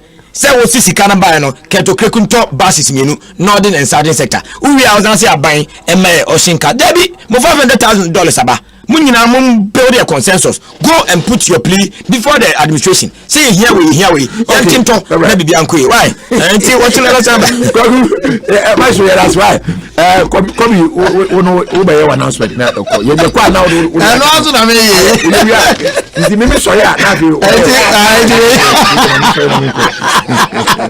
okay it the ultimate sports show this Thursday edition no AC animo na ya sitra ya fancy Asempa FM twaso na afi wa we say efobia ho na Kobi na ni okomankra odika de announcement yes ba Kobi anaja afi obia na ya twaso ti Kobi se mi ja ho mako ja ba twamo animo abusia yesa eda kwadwomensa mososo kwakuben maestro enafe abedwafo a ehwe ema the ultimate sports money show dumedi eba wakwemu programs manager Philip Osaibonsu sanso ena head of sports yenua professor Enoch Kwesi Walanyo Wallace womenyina ene keka wo mtibo mu etechire emena no pai yede the ultimate sports money show dumedi no yede bro Mevi Samano Eric Sedubuadi Queensta Japan Imota Ejakwa Echampon Enafi eye krimi nyina no yedo bibia se sanopei yede de tisenso ebaye sabre de eye enkai botaw ena mede etuja amao meso chen waso natie ni yepa esanse apomuden eno ene obia ne ho den osintawe ugina na so simpampe ena no pay citrus mixture ene ne capsules ena make amfo ede amawo se obehwe anom citrus mixture ene ne capsules se be a ene uhumi a hu say yes bema ena eba no chese me se dan tumbo musa so ena chese me wait na so say aye normal ejibesre wada edo ba kwa me nomo ya jealousy go she ebu amepa citrus mixture and the capsules ejibesre wada onso kona kopebi na nom na intime emwa me catch no say obelisi weight from 6 to 10 kg a month per within a month no oba belusu sa weight no ama aye kama pa e de amao it is still no ano edroba ko a etimi hwe eboa etu eye ema chese weight no eso etie kra citrus mixture ene ne capsules anopai make e de achro sanso boa etu cholesterol e de free unamdua no emu any side effect bia na se any how bia sanso boni bia emfa embrew sanso ena malarigo mixture we malaria edro sonko a me no e catch se de bia no ya na makomi krom na makamfante kakra se yeto tafre benyimbem na se yetuntia passe edrowei onoma in the first 70 days they say ebetimi ayadwuma na ediamao etwiti na fei malaria no etu ase enso ediamao danzak mixture enso ayadro sonko a ema no eba abeboa esesio ema ukonfikira na aye enigye ene enikanko a sanso ena ready mixture wanom aye danzak na wie no na fei wanom ready mixture na no so no etimi esesio ayi infections ni nyina no ede fu sebe a ahimfie ho hobeche bebia ebeye kama enso ewo honom sanso ena FB meta mixture droba kwa fibroid eso no pa etibomode ada se obepe enso bi anon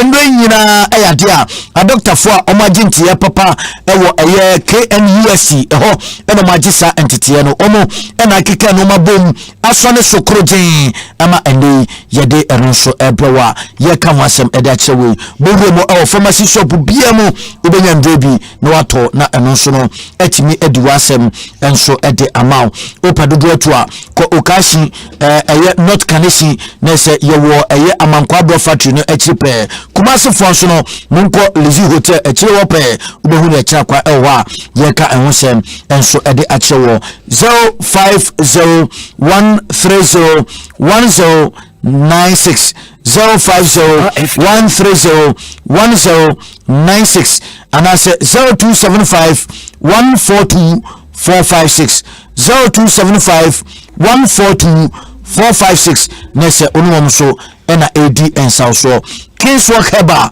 ena fi eye Tinatek Heba sanso ena Halo Heba ena fi eye Kobedia Heba Nanabuachi Heba Repass eye Heba ene eye enyemia hodwa ewo kashi nyina no obenye bi ato amana ye kamapa enso ede amao anopedie adwa atnase na adwa eneme hu adwa mamaniaji